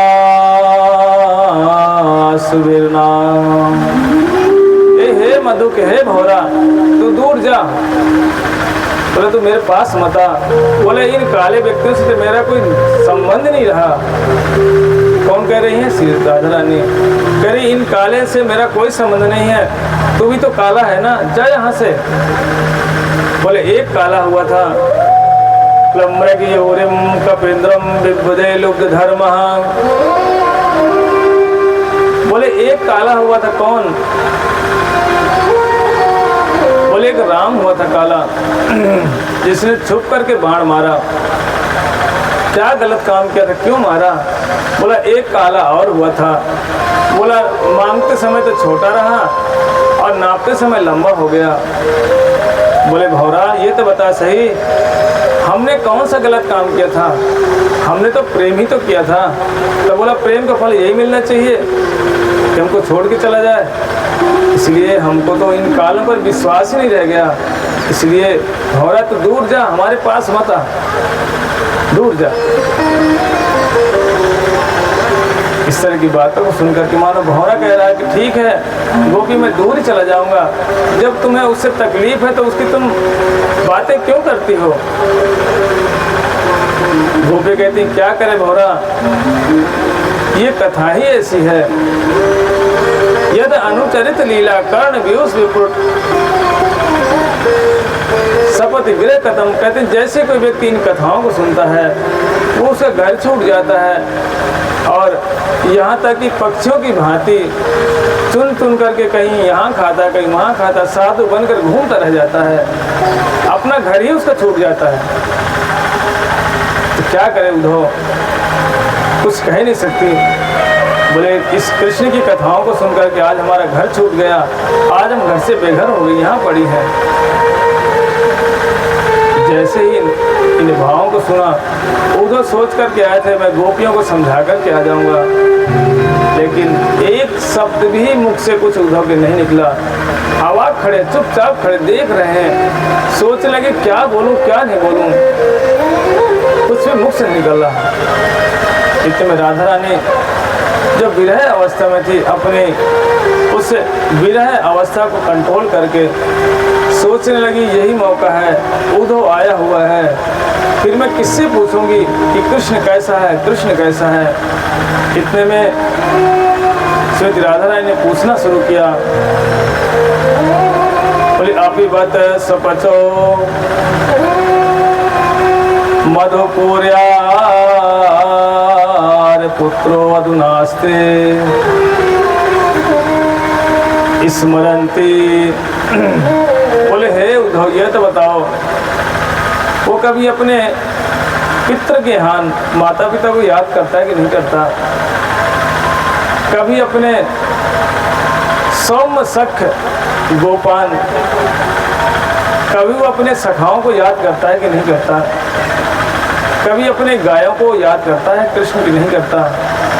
वो तो कुछ बोल ही नहीं पा रहे, बस उनकी तो हालत खराब पड़ी है। सोचते मैं क्या बोलूँ उनके सामने, इनका जो प्रेम है ना, इन प्रेम के सामने तो मेरा तो कुछ बस ही नहीं रहा, कुछ मेरे मुख से शब्द निकलने को तैयार नहीं है। और क्वचित सा कथाम किंकरी, देवियों को, जो गांव की स्त्रियां हैं, इनको बस श्लोक सुनाऊंगा, बस मेरे पंडित को देखकर पीछे हट जाएंगी। ये क्या जाने प्रेम व्रेम करना भगवान से। लेकिन जब उद्धव यहाँ पर आए और ब्रज देवियों के प्रेम को देखा, तो जो ज्ञान की पोटली लेकर के आए थे ना, वो पोटली मानो टूट फूट गई, फट गई और जमुना में जाकर के उन्होंने बहा दिया। सोचने लगे ये ज्ञान किसी काम का नहीं है, क्योंकि ज्ञान का उद्देश्य क्या होता है? भगवान के चरणों में प्रेम हो जाए, यही ज्ञान का मतलब होता है। यदि हमें ज्ञान हो गया और उस ज्ञान का हमें अहंकार आ जाए, हमको वेद पढ़ लिया, हमने शास्त्र पढ़ लिए, उपनिषद पढ़ लिए, कर्मकांड पढ़ लिए, हमने पढ़ तो लिया, लेकिन यदि हमारे अंदर अहंकार आ गया, उद्धव जी कहते हैं ऐसा ज्ञान किस काम का ज्ञान है? ऐसे ज्ञान को तो मैं नदी में फेंक दूँ जा करके, जहाँ पर भगवान से मेरा प्रेम नहीं हो पाया। ऐसा ज्ञान हमको चाहिए नहीं। उद्धव जाते जाते यही प्रार्थना करते जा रहे हैं। कहते हैं कि आशा महो चरण रेणु जूसा में हम श्याम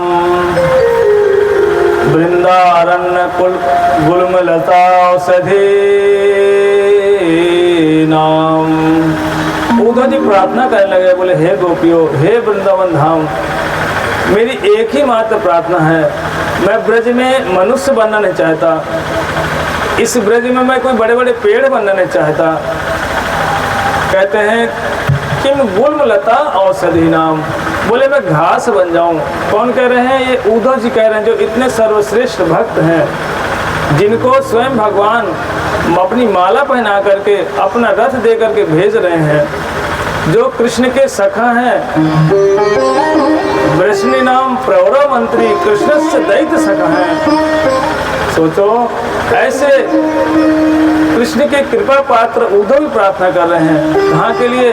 उस वृंदावन धाम के लिए। बोले कि मैं गुलमलता औषधि नाम, बोले हे वृंदावन धाम, मैं आपसे एक यही प्रार्थना करता हूँ कि मैं कोई पेड़ पौधा नहीं बनना चाहता यहाँ। क्यों? बोले मैं घास बन जाऊं। बोले घास क्यों बनना चाहते उद्धव जी?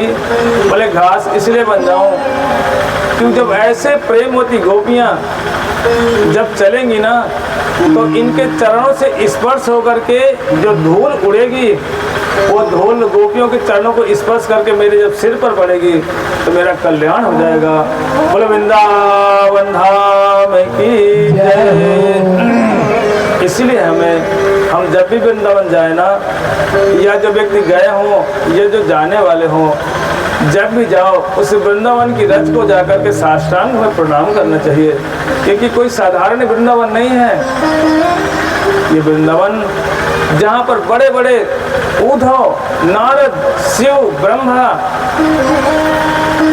सुख, नारद तरसते हैं जाने के लिए, और जहाँ जा कर के लोट पोट खाते हैं। कोई तो ब्रह्मा जी कह रहे हैं मैं एक छोटा सा पत्थर बन जाऊं, नारद जी कह रहे हैं मैं घास बन जाऊं, उद्धव जी कह रहे हैं मैं घास बन जाऊं, शिव जी कह रहे हैं मेरा जीवन यहीं पर लगा रहे। ऐसा स्थान से वृंदावन धाम है।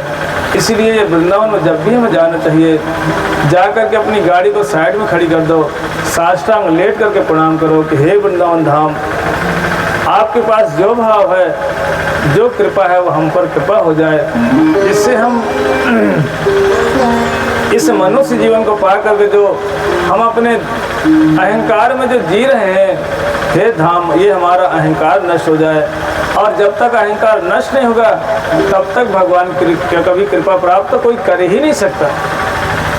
और ये अहंकार ही है जो हमें भगवान के चरणों में जाने से रोक रहा है बार बार। जिस दिन हमारा ये अहम मम भाव कि मैं हूँ, ये मेरा है, जिस दिन नष्ट हो जाएगा ना, उस दिन ठाकुर जी अपनी बाहें फैला के खड़े हैं, पकड़ने के लिए, लेने के लिए खड़े हैं। लेकिन आज हम क्यों नहीं पहुँच पा रहे ठाकुर के पास? एकमात्र हमारा, यदि कोई बीच में दीवार खड़ी है ना, तो एक अहंकार की दीवार खड़ी है। इसलिए उद्धव जी जैसे प्रार्थना करते जा रहे हैं, वो कभी भी पेड़ पौधा बनना नहीं चाहे, ये भी नहीं बोले मैं मनुष्य बन जाऊं, ना तो वो गाय बनना चाहे, क्या बोलते मैं घास बन जाऊं।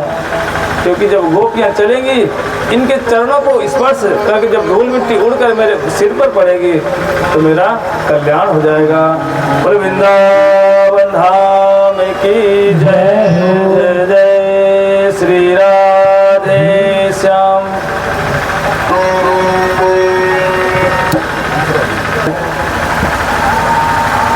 जो उनके भाव थे उन्होंने प्रकट किए। और इधर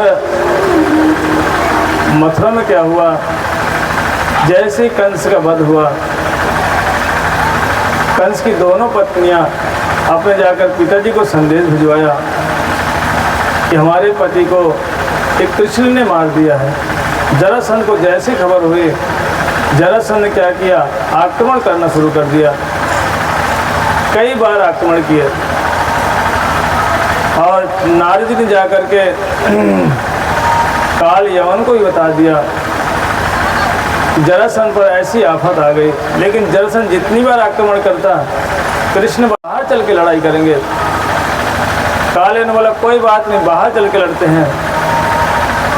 और कालेवन पीछे, कृष्ण आगे। जाते जाते कालेवन बोला अरे अब तो रुक जा, अब तो मथुरा से बाहर आ गए, अब तो भागता जा रहा है। और कृष्ण थोड़ी दूर दिखाई पड़े, फिर भागे। यहाँ तक कालेवन बोलने लगा अरे प्रसेन ने क्या किया, एक दिन सत्यजीत राजा से मणि ले लिया और पहन करके वन में गया, शिकार खेलने के लिए जंगल गया। और जैसे गया उसने जाकर के एक शेर से शिकार किया, लेकिन शेर ने क्या उल्टा आक्रमण कर दिया और जो सत्यजीत का भाई प्रसेन था उसको मार दिया उन पर। और शेर ने उस मणि को लिया और आगे बढ़ गया। जैसे ही आगे गया वहाँ जाकर एक रीछ से उसका झगड़ा हुआ, भालू से हुआ झगड़ा। भालू ने क्या किया, उस शेर को मारा और मणि लेके वो चला गया। और इधर पूरे राज्य में हाहाकार मच गया कि सत्यजीत कहने लगा मेरा भाई जो है न जाने कहाँ गायब हो गया है, मणि लेकर गया था, हमको लगता है कि कुछ गड़बड़ी हो गई, हो सकता है कहीं कृष्ण ने उसको मरवा तो नहीं दिया, क्योंकि कृष्ण को मैंने मणि देने से मना कर दिया था और मणि के सहित मेरा भाई गायब हो गया है। मुझे लगता है कहीं ना कहीं कृष्ण का इसमें हाथ है। भगवान के कान में जब बात गई, भगवान सोचने लगे बैठे बैठा एक कलंक मेरे ऊपर लगा जा रहा है, बदनामी का कलंक। जबकि भगवान है कौन, लक्ष्मीपति हैं। ऐसे कितनी करोड़ों करोड़ मणियाँ उनके कोषाध्यक्ष पड़ी होंगी, लेकिन समाज क्या कहेगा कि भगवान भी जो धन संपत्ति के लिए किसी का मर्डर करवा देते हैं क्या, मार देते हैं क्या। भगवान ने कहा एक दोष लग गया है, इसकी व्यवस्था करनी पड़ेगी। भगवान वन में गए, जाकर देखा कि एक शेर प्रसेन मरा पड़ा हुआ है। सोचे प्रसेन यहाँ पर मरा हुआ है, देखा कि पास में ही सिंह के, शेर के पैरों के निशान देखे। उन निशानों को देखते देखते, चिन्हों को देखते आगे जब गए तो देखा कि शेर मरा पड़ा हुआ है, वहाँ से किसी भालू या किसी रीछ के पैरों के निशान चिन्ह है। भगवान कृष्ण उन चिन्हों को देखते देखते जैसे अंदर गए तो उस गुफा के अंदर जो रीछ की पुत्री थी जामवंती उस मणि के साथ खेल रही थी और जामवंत जी वहाँ पर नहीं थे। लेकिन उस जामवंती ने जैसे ही देखा भगवान कृष्ण को, वो जोर से चिल्ला पड़ी, क्योंकि बोले ये कौन सा कोई मनुष्य आ गया है यहाँ पर। जैसे चिल्लाई, इतने में जामवंत जी आ गए और आकर के भगवान कृष्ण से झगड़ा मचा लिया, लड़ाई हो गई और ये 28 दिनों तक उनका झगड़ा चला। क्योंकि रामा अवतार में सबका हाथापाई किसी न किसी से हुआ था, क्योंकि जामवंत जी इतने बलशाली थे कि रावण जैसे लोग उनसे लड़ाई नहीं कर सकते, इतने बलशाली थे। जामवंत जी ने राम जी से कहा, बोले प्रभु सबकी इच्छाओं को तो पूरी हो गई, पर मेरे हाथों की खुजली खत्म नहीं हुई, अर्थात मैं किसी से लड़ाई नहीं कर पाया, इसलिए मैं रह गया। भगवान बोले चिंता मत करो, ये मैं आपकी इच्छा पूरी करूँगा। इसलिए भगवान जब कृष्ण आए तो वहाँ पर उनका गुफा के अंदर 28 दिनों तक जामवंत से कृष्ण से युद्ध हुआ। जामवंत जी समझ गए, क्योंकि जामवंत जीत नहीं पा रहे थे, हारने लगे। समझ गए कि भगवान के अलावा मैं किसी के सामने घुटने टेकने वाला नहीं हूँ, लेकिन आज मैं निर्बल क्यों हो रहा हूँ, इसका मतलब ये साक्षात भगवान ही है। और जैसे हाथ जोड़ करके उनको प्रणाम किया, भगवान उनको दर्शन दिया और उन्होंने जामवंत जी ने भगवान के चरण में प्रार्थना किया, मणि तो लौटाया, साथ में अपनी पुत्री जामवंती का हाथ पकड़ा दिया। बोले प्रभु इस पुत्री को अब आप ही, आपके जैसा वर और कहीं पर मिलेगा ही नहीं, इसलिए आप ही ले जाइए। भगवान कृष्ण लेकर के जामवंती के साथ में विवाह किया। बोले जामवंती कृष्ण की जय। और मित्रविंदा, नागजित और कालिंदी, मित्र सबके साथ विवाह कृष्ण का हुआ। और इस तरह से 16,000 लड़कियों को एक भौमासुर नाम का असुर था, उसने तय किया था, निश्चय किया था कि मैं 16,108 लड़कियों से विवाह करूंगा और मैं कृष्ण बनूंगा। उसने 16,000 लड़कियों को बंदी बना लिया था, बस 108 उसे और बंदी बनाना था। लेकिन नारद जी ने आकर के द्वारका में खबर किया, बोले प्रभु एक भौमासुर नाम का असुर है, जिसने क्या किया 16,000 लड़कियों को बंदी बना के रखा है और उसने निश्चय किया कि मैं 16,108 लड़कियों के साथ विवाह करूंगा। भगवान बोले अच्छा वो भगवान बनना चाहता है? बोले हाँ भगवान बनना चाहता। भगवान कृष्ण स्वयं गए, जा कर के उस भौमासुर को मारा और लड़कियों को वहाँ से बंदी से छुड़वा दिया। और भगवान कृष्ण बोले लड़कियों को जाओ अपने अपने घर लौट जाओ। लेकिन वो लड़कियाँ बोली प्रभु ये समाज हमको जीने नहीं देगा। वैसे तो ये भौमासुर ने हमको टच नहीं किया, स्पर्श भी नहीं किया है, खाली इस बंदी बनाकर हमको रखा था सिर्फ अंदर। लेकिन इस समाज क्या बोलेगा कि तुम लोग असुर के पास थी, इसलिए संसार हमको कुछ न कुछ उल्टा सीधा बोलता रहेगा। बोले प्रभु हम किसके पास जाएं, और माता पिता हमको स्वीकार भी नहीं करेंगे, इसलिए बस हम आपके शरण में हैं, आप ही हमको अपने चरणों का आश्रय दे दो। भगवान ने क्या किया, उन्हीं 16,000 लड़कियों के साथ सबके साथ विवाह कर लिया। और भगवान की कितनी पत्नियां हो गई? 16,108। और बताते हैं सबके 10-10 पुत्र भी हुए। अब सोचो कितना भयंकर झगड़ा मचता रहा होगा, क्योंकि 1-2 पत्नी तो है नहीं है, 16,108 है। बड़ी नोक झोंक चलती रहेगी वह द्वारका के अंदर। इसलिए भगवान है ऐसा कभी नहीं होता, ठाकुर की एक लीलाएं हैं। और भगवान आराम से अपने रहने लगे। ठाकुर जी जाने की तैयारी कर रहे हैं, ठाकुर जी को अब अपने लीला को स्मरण करना है, अर्थात उस लीला को अब अपने भगवत धाम जाने की तैयारी कर रहे थे। लेकिन भगवान के जो माता पिता है ना, कौन, देवकी वसुदेव, ये जाने को तैयार नहीं। इनका मन तो बस द्वारका में लग गया कि सोने की नगरी है, हम कैसे छोड़ के जाएं। इसलिए एक दिन नारद जी के माध्यम से अपने माता पिता देवकी वसुदेव को समझाया। देवकी वसुदेव जैसे आए, नारद जी को देखा, प्रणाम किया और उन्होंने कहा प्रभु ये बताओ ऋषि, ये संसार से कैसे छूटे हम? ये संसार में जो हमारी ममता लग गई है ना, पुत्र पौत्र इत्यादि घर गृहस्थी में, इससे पीछे छूटे तो छूटे कैसे, ये हम समझ नहीं पा रहे हैं। तब नारद जी ने उनको निमि नव योगेंद्र संवाद सुनाया, जो 11वें स्कंद और 12वें स्कंद के अंतर्गत है। और कहा देखो हर मनुष्य को भगवान का ही भजन करना चाहिए, क्योंकि हमारी उत्पत्ति कहाँ से है? भगवान के चरणों से ही। हम भगवान की ही सब उत्पत्ति स्थल हमारे कौन है? भगवान ही है। कहते मुख बाहु रूपा दिव्या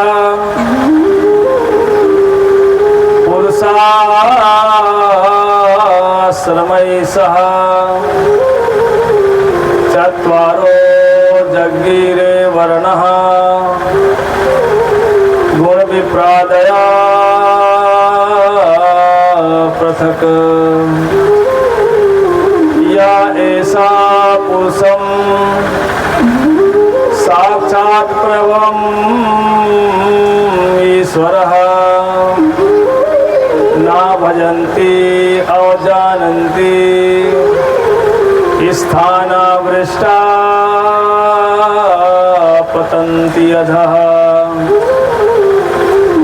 कहते हैं सब के सब हम कहाँ से आए? हम सब भगवान के किसी न किसी। बोले ब्राह्मण कहाँ से निकले? बोले मुख बाहु रूपा दिव्या। बोले ब्राह्मण भगवान के मुख से निकले। और क्षत्रिय कहाँ से निकले? ये दोनों भुजाओं से निकले भगवान के। और उरूपादेभ्या, उरु मतलब होता जंघा। बोले भगवान की जंघाओं से कौन निकला? बोले ये वैश्य से निकले। और भगवान के चरणों से किनकी उत्पत्ति हुई? बोले शूद्र, अर्थात ये भगवान के चरणों से इनका प्राकट हुआ। इसलिए कौन छोटा कौन बड़ा, सब तो भगवान के ही अंग से निकले हुए हैं। ना तो कोई छोटा ना कोई बड़ा। बस ये वर्ण व्यवस्था की जो भगवान ने व्यवस्था करी है। यस्य यस्य लक्षणम प्रोक्ता पुंसो वर्णाभिव्यंजकम। जिसके जैसे लक्षण दिख जाए उसको उसी जाति का भगवान ने कह दिया। इसलिए ये जो व्यवस्था भगवान ने वर्ण की व्यवस्था करी है ना, वर्ण आश्रम की, एकमात्र संसार को व्यवस्थित बनाए रखने के लिए भगवान ने ही वर्ण धर्म की व्यवस्था करी है। लेकिन यदि कोई भगवान का भजन करे, कहते हैं भगवान स्वयं कहते हैं ऐसा व्यक्ति किसी वर्ण और किसी आश्रम के अंतर्गत नहीं है। वो वर्ण और आश्रम से ऊपर निकल जाता है। वो ये सोचे नहीं ये शूद्र को तो भगवान मिलेंगे ही नहीं, भगवान के चरणों से शूद्र निकले हैं, इसलिए वो कम नहीं है, वो भी भगवान के दास हैं। क्षत्रिय सोचे नहीं हम तो राजा हैं, हम क्यों किसी का भजन करें? करना पड़ेगा, क्योंकि हमारी क्षत्रिय कहाँ से हैं? भगवान के भुजाओं से निकले हैं। इसलिए कहते हैं या ऐसा पुरुषम साक्षात् प्रभुम ईश्वरम ना भजन्ति अवजानन्ति स्थानावृष्टा पतन्ति अधः। कहते जो व्यक्ति अपने उत्पत्ति स्थल को नहीं जान पाता, कहते वो चाहे किसी भी जाति में क्यों न बैठा हो, पतन्ति अधः, वो अपने उस पद से नीचे गिर जाता है। और वो जाकर क्या करेगा? फिर जाकर नरक में निम्न कुल में बन करके और योनि में भटकता रह जाता है। इसलिए जाति ठीक है, पर भाई भगवान का भजन भी तो करो। चाहे कोई किसी जाति का हो, किसी वर्ण का क्यों ना हो, चाहे वो सन्यासी क्यों ना हो, चाहे साधु क्यों ना हो, ब्रह्मचारी क्यों ना हो, चाहे वानप्रस्थी क्यों ना हो, चाहे गृहस्थी क्यों ना हो, हमें सबको अपने उत्पत्ति स्थल ना भजन्ति और जानन्ति। कहते जो भगवान का भजन नहीं करते, कहते स्थाना भ्रष्टा पतन्ति अधः। चाहे सन्यासी क्यों ना हो, साधु क्यों ना हो, यदि भगवान का भजन नहीं करेगा और अपने अहंकार में बैठा रहेगा, मैं त्यागी, मैं सन्यासी हूँ, मैं लाल कपड़े पहने, मैं गृहस्थ हूँ, कहते वो व्यक्ति को नरक की गति प्राप्त हो जाएगी। इसीलिए जैसे ही नारद जी के माध्यम से देवकी वसुदेव को ये समाचार मिला, क्योंकि बोले देखो भगवान का भजन हर व्यक्ति को करना चाहिए। मच्चित्ता मद्गत प्राणः बोधयन्ता परस्परम सदा मदगत प्राणा बोधयंता परस्परम। कहते सबको अपने चित्त को भगवान के शरण में लगाने चाहिए, सबको भगवान का नाम करना चाहिए, क्योंकि कलयुग में यदि कोई नाम नहीं करेगा ना, कहते समझो उसकी बहुत बुरी गति हो सकती है। श्री गोस्वामी जी कहते हैं कलयुग केवल नाम आधारा, सुमिर सुमिर नर उतर ही पारा। यदि कोई भगवान का नाम करता है, कहते वही सर्वश्रेष्ठ व्यक्ति है, चाहे वह किसी वर्ण या किसी जाति का क्यों ना हो, क्योंकि भगवान भक्ति से प्राप्त होते हैं, जाति कुल विचार भगवान नहीं करते, ये तो हम लोग करते हैं। इसलिए कहते लब्धवास दुर्लभम वेदम बहुसम भवान्ते मानुष्यम अर्थदम अनित्यम अपि धीरः। कहते जब मनुष्य जीवन पा करके और भगवान का भजन नहीं करते, कहते ऐसे लोगों को क्या होगा, बोले भगवान कहते सा आत्मघाती, अर्थात ऐसा व्यक्ति अपनी आत्मा का हत्यारा बताया गया है। ऐसा शास्त्र में श्री सुखदेव गोस्वामी जी सुना रहे हैं किनको, महाराज परीक्षित को। कहते हे परीक्षित, जो मनुष्य जीवन पा करके भगवत भजन नहीं करते, भगवान का नाम नहीं करते, कहते ऐसा व्यक्ति क्या है, बोले अपने ही आत्मा का हत्यारा है, दूसरे की बात छोड़ दो। क्योंकि बड़े भाग्य मानुष तन पावा, सुर दुर्लभ सब ग्रंथ ही गावा। बड़े भाग्य से हमें मनुष्य तन मिला है, और इस मनुष्य तन को पा करके हम क्या करते हैं, बोले खाओ पियो बढ़िया बढ़िया, इससे झगड़ा मचाओ, उससे लड़ाई मचाओ, बस इसमें ही लगे रहते हैं। और हम भूल जाते हैं कि संसार में हम आए क्यों हैं, ये अपने आने का मूल उद्देश्य ही भूल गए। और उद्देश्य भूल जाने के कारण से ही हम बार बार पुनरपि जन्मम पुनरपि मरणम, बार बार मरते हैं, बार बार जन्म लेते हैं। और मरने में जो कष्ट होता है, जो व्यक्ति मरता है ना, उसे पता होता है। और जो जन्म लेते हैं ना, उनसे पूछो, उस माँ से पूछो, और उस जीव से पूछो कि जब संसार में आता है कितना कष्ट झेल कर संसार में आता है, और जब मरता है ना कितना कष्ट होता है। कहते एक बिच्छू जैसे काट लेना बिच्छू, कहते कष्ट होता है ना मरते समय, ऐसे हजारों हजारों बिच्छों के का विष जो है या दंशन करें, इतना कष्टदायी होता है कौन, मृत्यु। इसलिए ये मनुष्य जीवन पा करके जो व्यक्ति भगवान का भजन नहीं करता, कहते वो अपनी आत्मा का हत्यारा है। इसलिए हमें सबको भगवान का नाम जरूर करना चाहिए। बोलो हरे कृष्णा कृष्णा कृष्णा हरे हरे, हरे राम राम राम हरे हरे।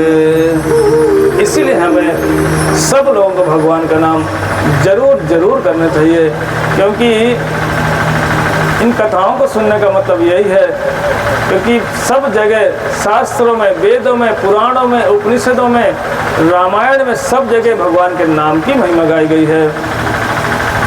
वेदे रामायणे चैव पुराणे भारते तथा आदावन्ते च मध्ये चाहरे सर्वत्र गीयते। वेदे रामायणे चैव पुराणे भारते तथा,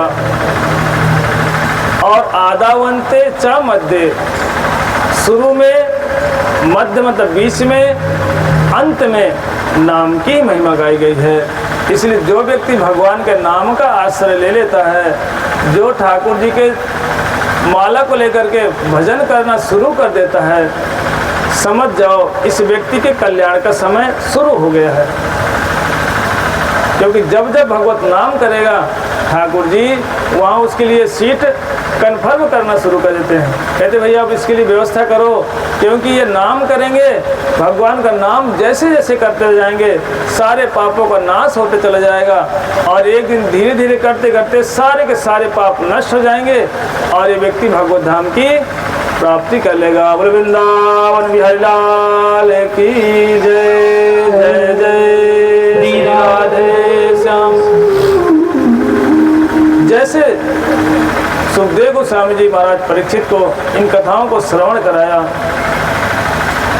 ये सुन करके तो परीक्षित जी हाथ जोड़ दिए, बोले प्रभु आपने तो मुझे इन 7 दिन कथाओं को सुना करके संसार में जो मुझे भय था ये सांप खा जाएगा, विषैला सांप आएगा और मुझे काट लेगा, मैं मर जाऊंगा। बोले हे सुखदेव गोस्वामी जी आपने तो मेरे शरीर के बारे में, आत्मा के बारे में, मैं कौन हूँ, मेरा किसके क्या साथ क्या संबंध है और ये शरीर है क्या, ये सब कुछ आपने बता दिया। क्योंकि शरीर कहीं ले करके नहीं आया, ये यहीं के यहीं शरीर मिला है और यहीं छूट भी जाएगा ये। इसलिए कोई कहे नहीं नहीं मुझे मार रहा है, इस शरीर कैसे बना, बोले पंच भौतिक शरीर है।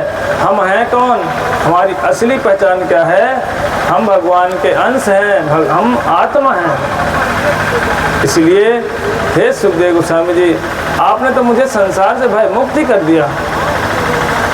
इसलिए इन कथाओं को सुन करके जैसे सुखदेव गोस्वामी बोले देखो परीक्षित बस अब मैंने आपको सारी कथाएं सुना दी।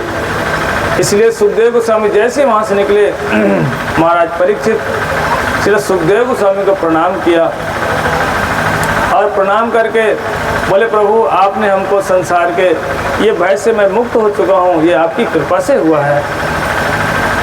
बोले वृंदावन बिहारी लाल की जय।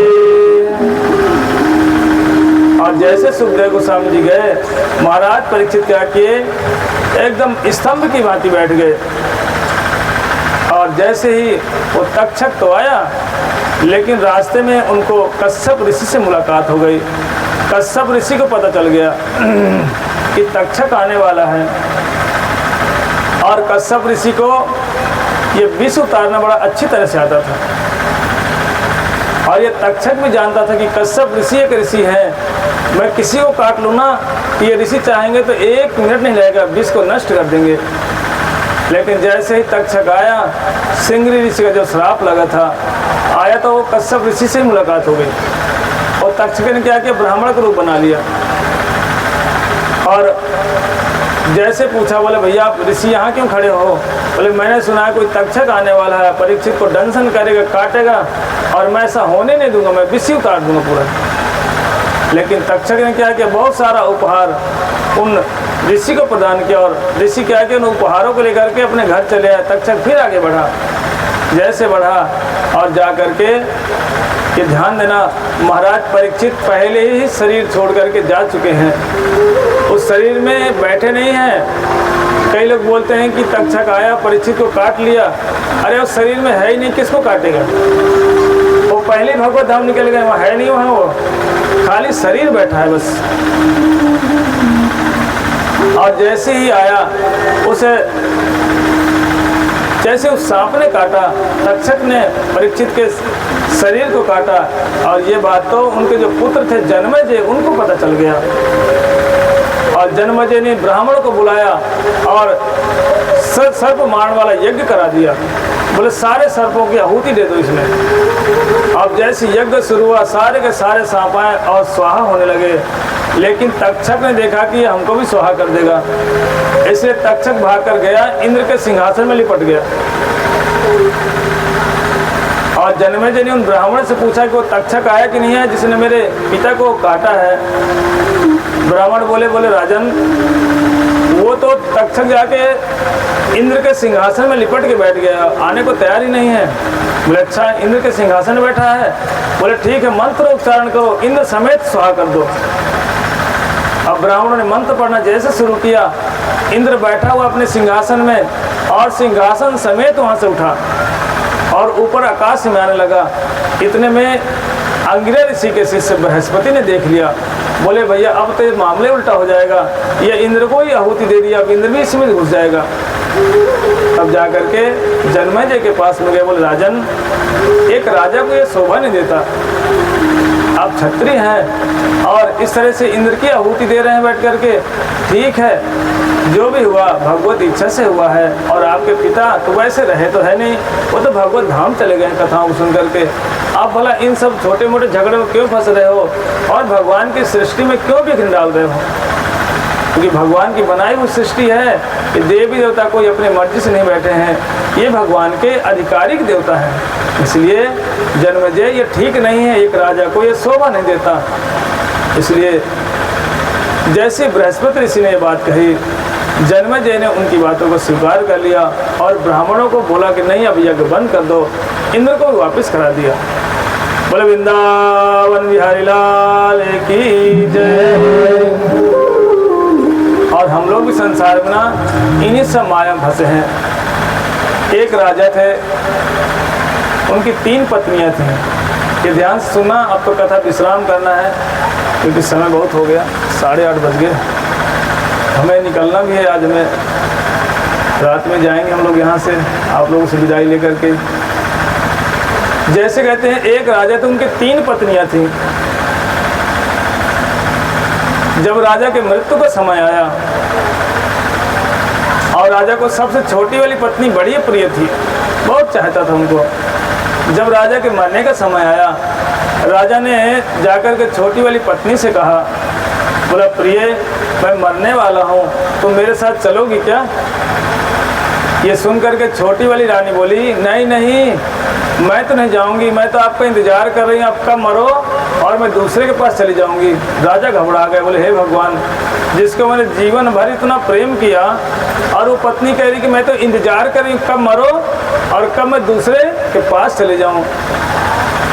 दूसरी वाली पत्नी के पास में गए, उससे जाकर के बोले प्रिया मैं मरने वाला हूँ, तुम मेरे साथ चलोगी क्या? बोले नहीं नहीं, मैं तो खाली अगर मर जाओगे ना शमशान तक चली जाऊंगी, बस इसके बाद मैं लौट आऊँगी। राजा घबरा गया, सोचा इन दोनों रानियों को मैं सबसे अधिक प्रेम करता था, ये रानियाँ तो मेरे साथ जाने को तैयार नहीं है। और जब तीसरी वाली रानी के पास गए, राजा खुद सोचने लगा ये तीसरी वाली रानी को मैंने कभी पूछा ही नहीं कि तू भूखी है कि तू प्यासी है, या तेरा हालचाल कभी मैंने लिया ही नहीं रानी का। चलो कोई बात नहीं, मैं मरने वाला हूँ, ये तीसरी वाली रानी से भी जाके पूछ लेता हूँ। जब तीसरी वाली रानी के पास में जा कर के राजा गए, बोले हे रानी, वैसे तो मैंने आपको कभी जीवन में कुछ पूछा ही नहीं है, कभी मैंने आपका हालचाल भी नहीं लिया, खाया कि पिया कभी पूछा ही नहीं है, पर मैं मरने वाला हूँ, रानी तुम मेरे साथ चलोगी क्या? इस बात को सुन करके रानी, जो तीसरी वाली रानी थी, वो बोली राजन, मैंने आपको कभी साथ नहीं छोड़ा, बेशक आप मुझे मत पूछो, लेकिन जब आप शरीर छोड़ोगे ना मैं आपके साथ ही जहाँ तक जाऊँ वहीं तक आपके साथ चलूँगी। सोचो ऐसी रानी। बोले पहली वाली रानी कौन है जिसको राजा सबसे अधिक प्रेम करता है? बोले यही है पैसा। ये हम नोटों को सबसे अधिक प्रेम करते हैं ना, यदि कोई नोटों में हाथ लगा देना तो उसको मार मार के ना उसको बिल्कुल चटनी बना देते हैं। बोले तो हमारा पैसा कैसे चोरी किया? क्योंकि पैसा क्या करता है, जैसे व्यक्ति मरता है ना तो कोई ना कोई दूसरा उसका पति बन जाता है। किसका? पैसे का पति।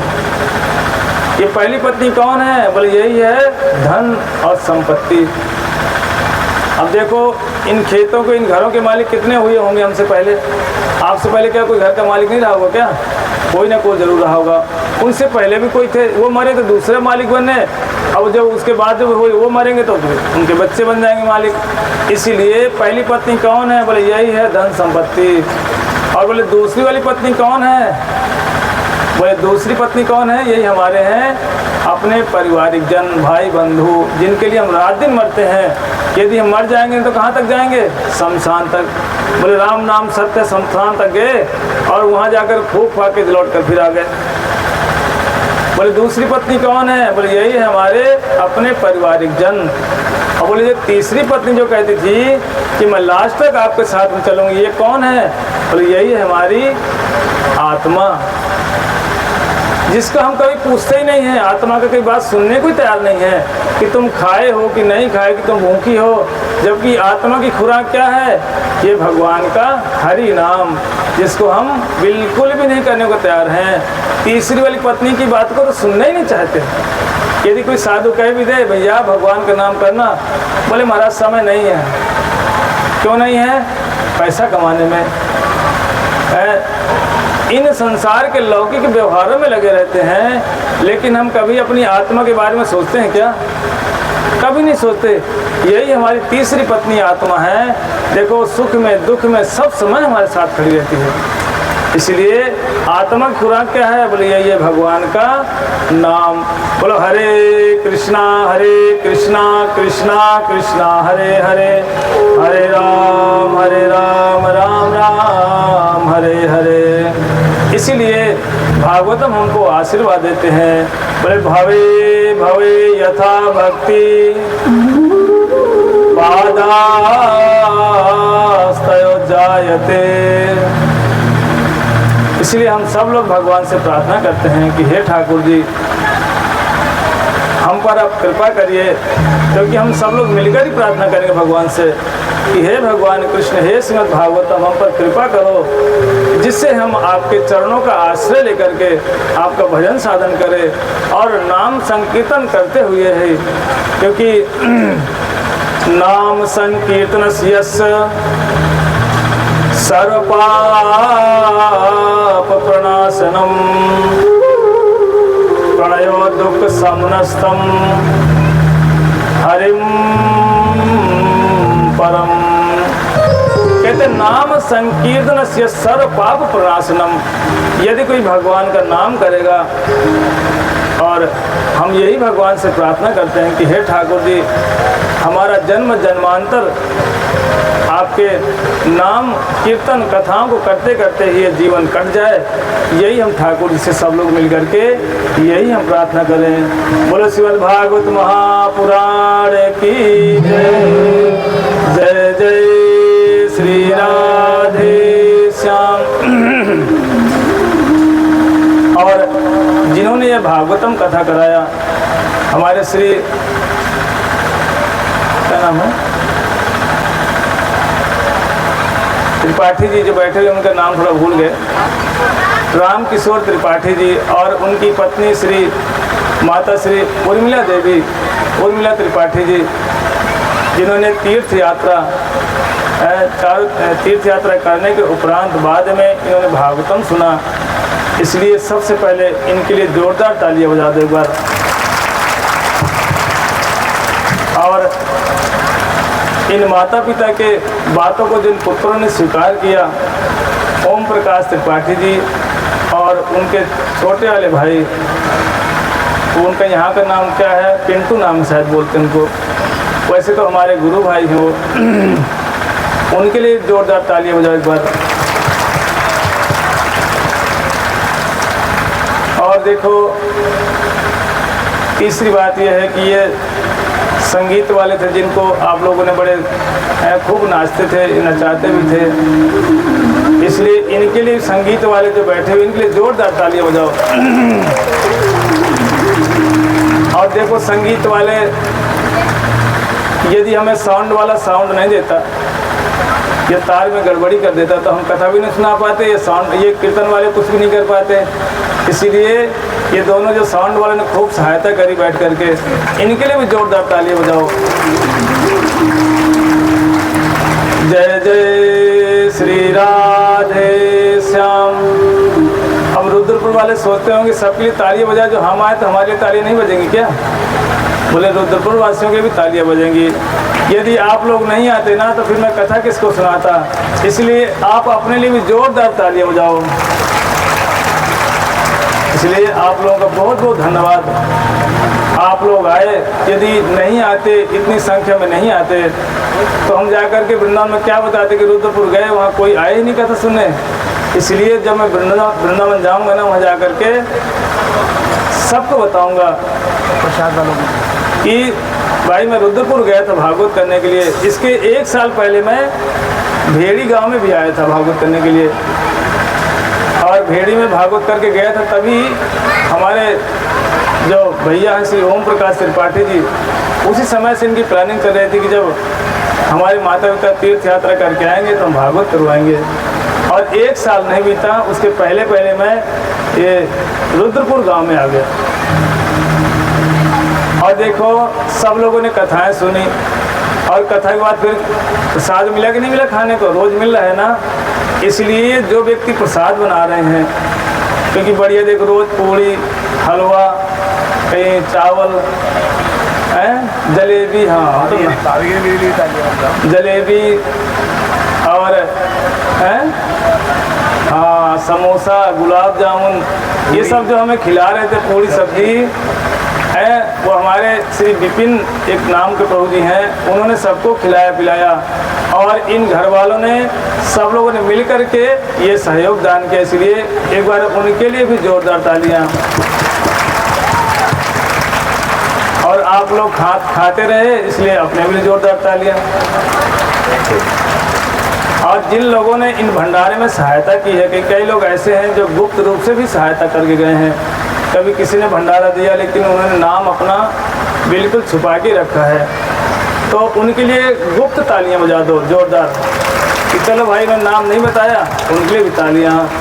बोले वृंदावन बिहारी लाल की जय, जय जय श्री राधे श्याम। और देखो देखो आप लोग आए, ये बड़ी आप लोगों की कृपा रही।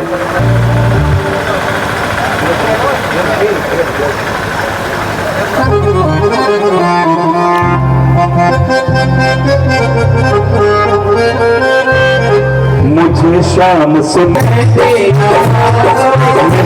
लगा तो मुझे ऐसी सजाते,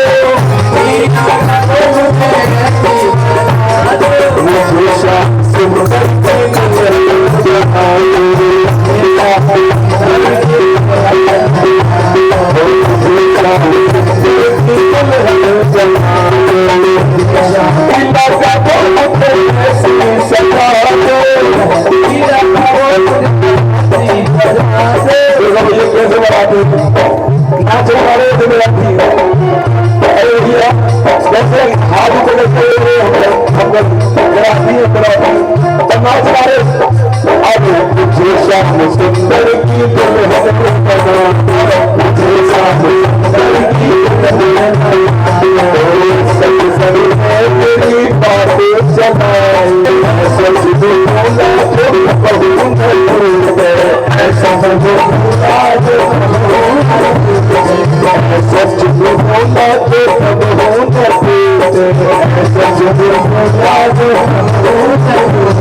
श्याम सुंदर की दुल्हन बना, मुझे श्याम सुंदर की दुल्हन बना, मुझे श्याम सुंदर की दुल्हन बना दो, मुझे श्याम सुंदर की दुल्हन।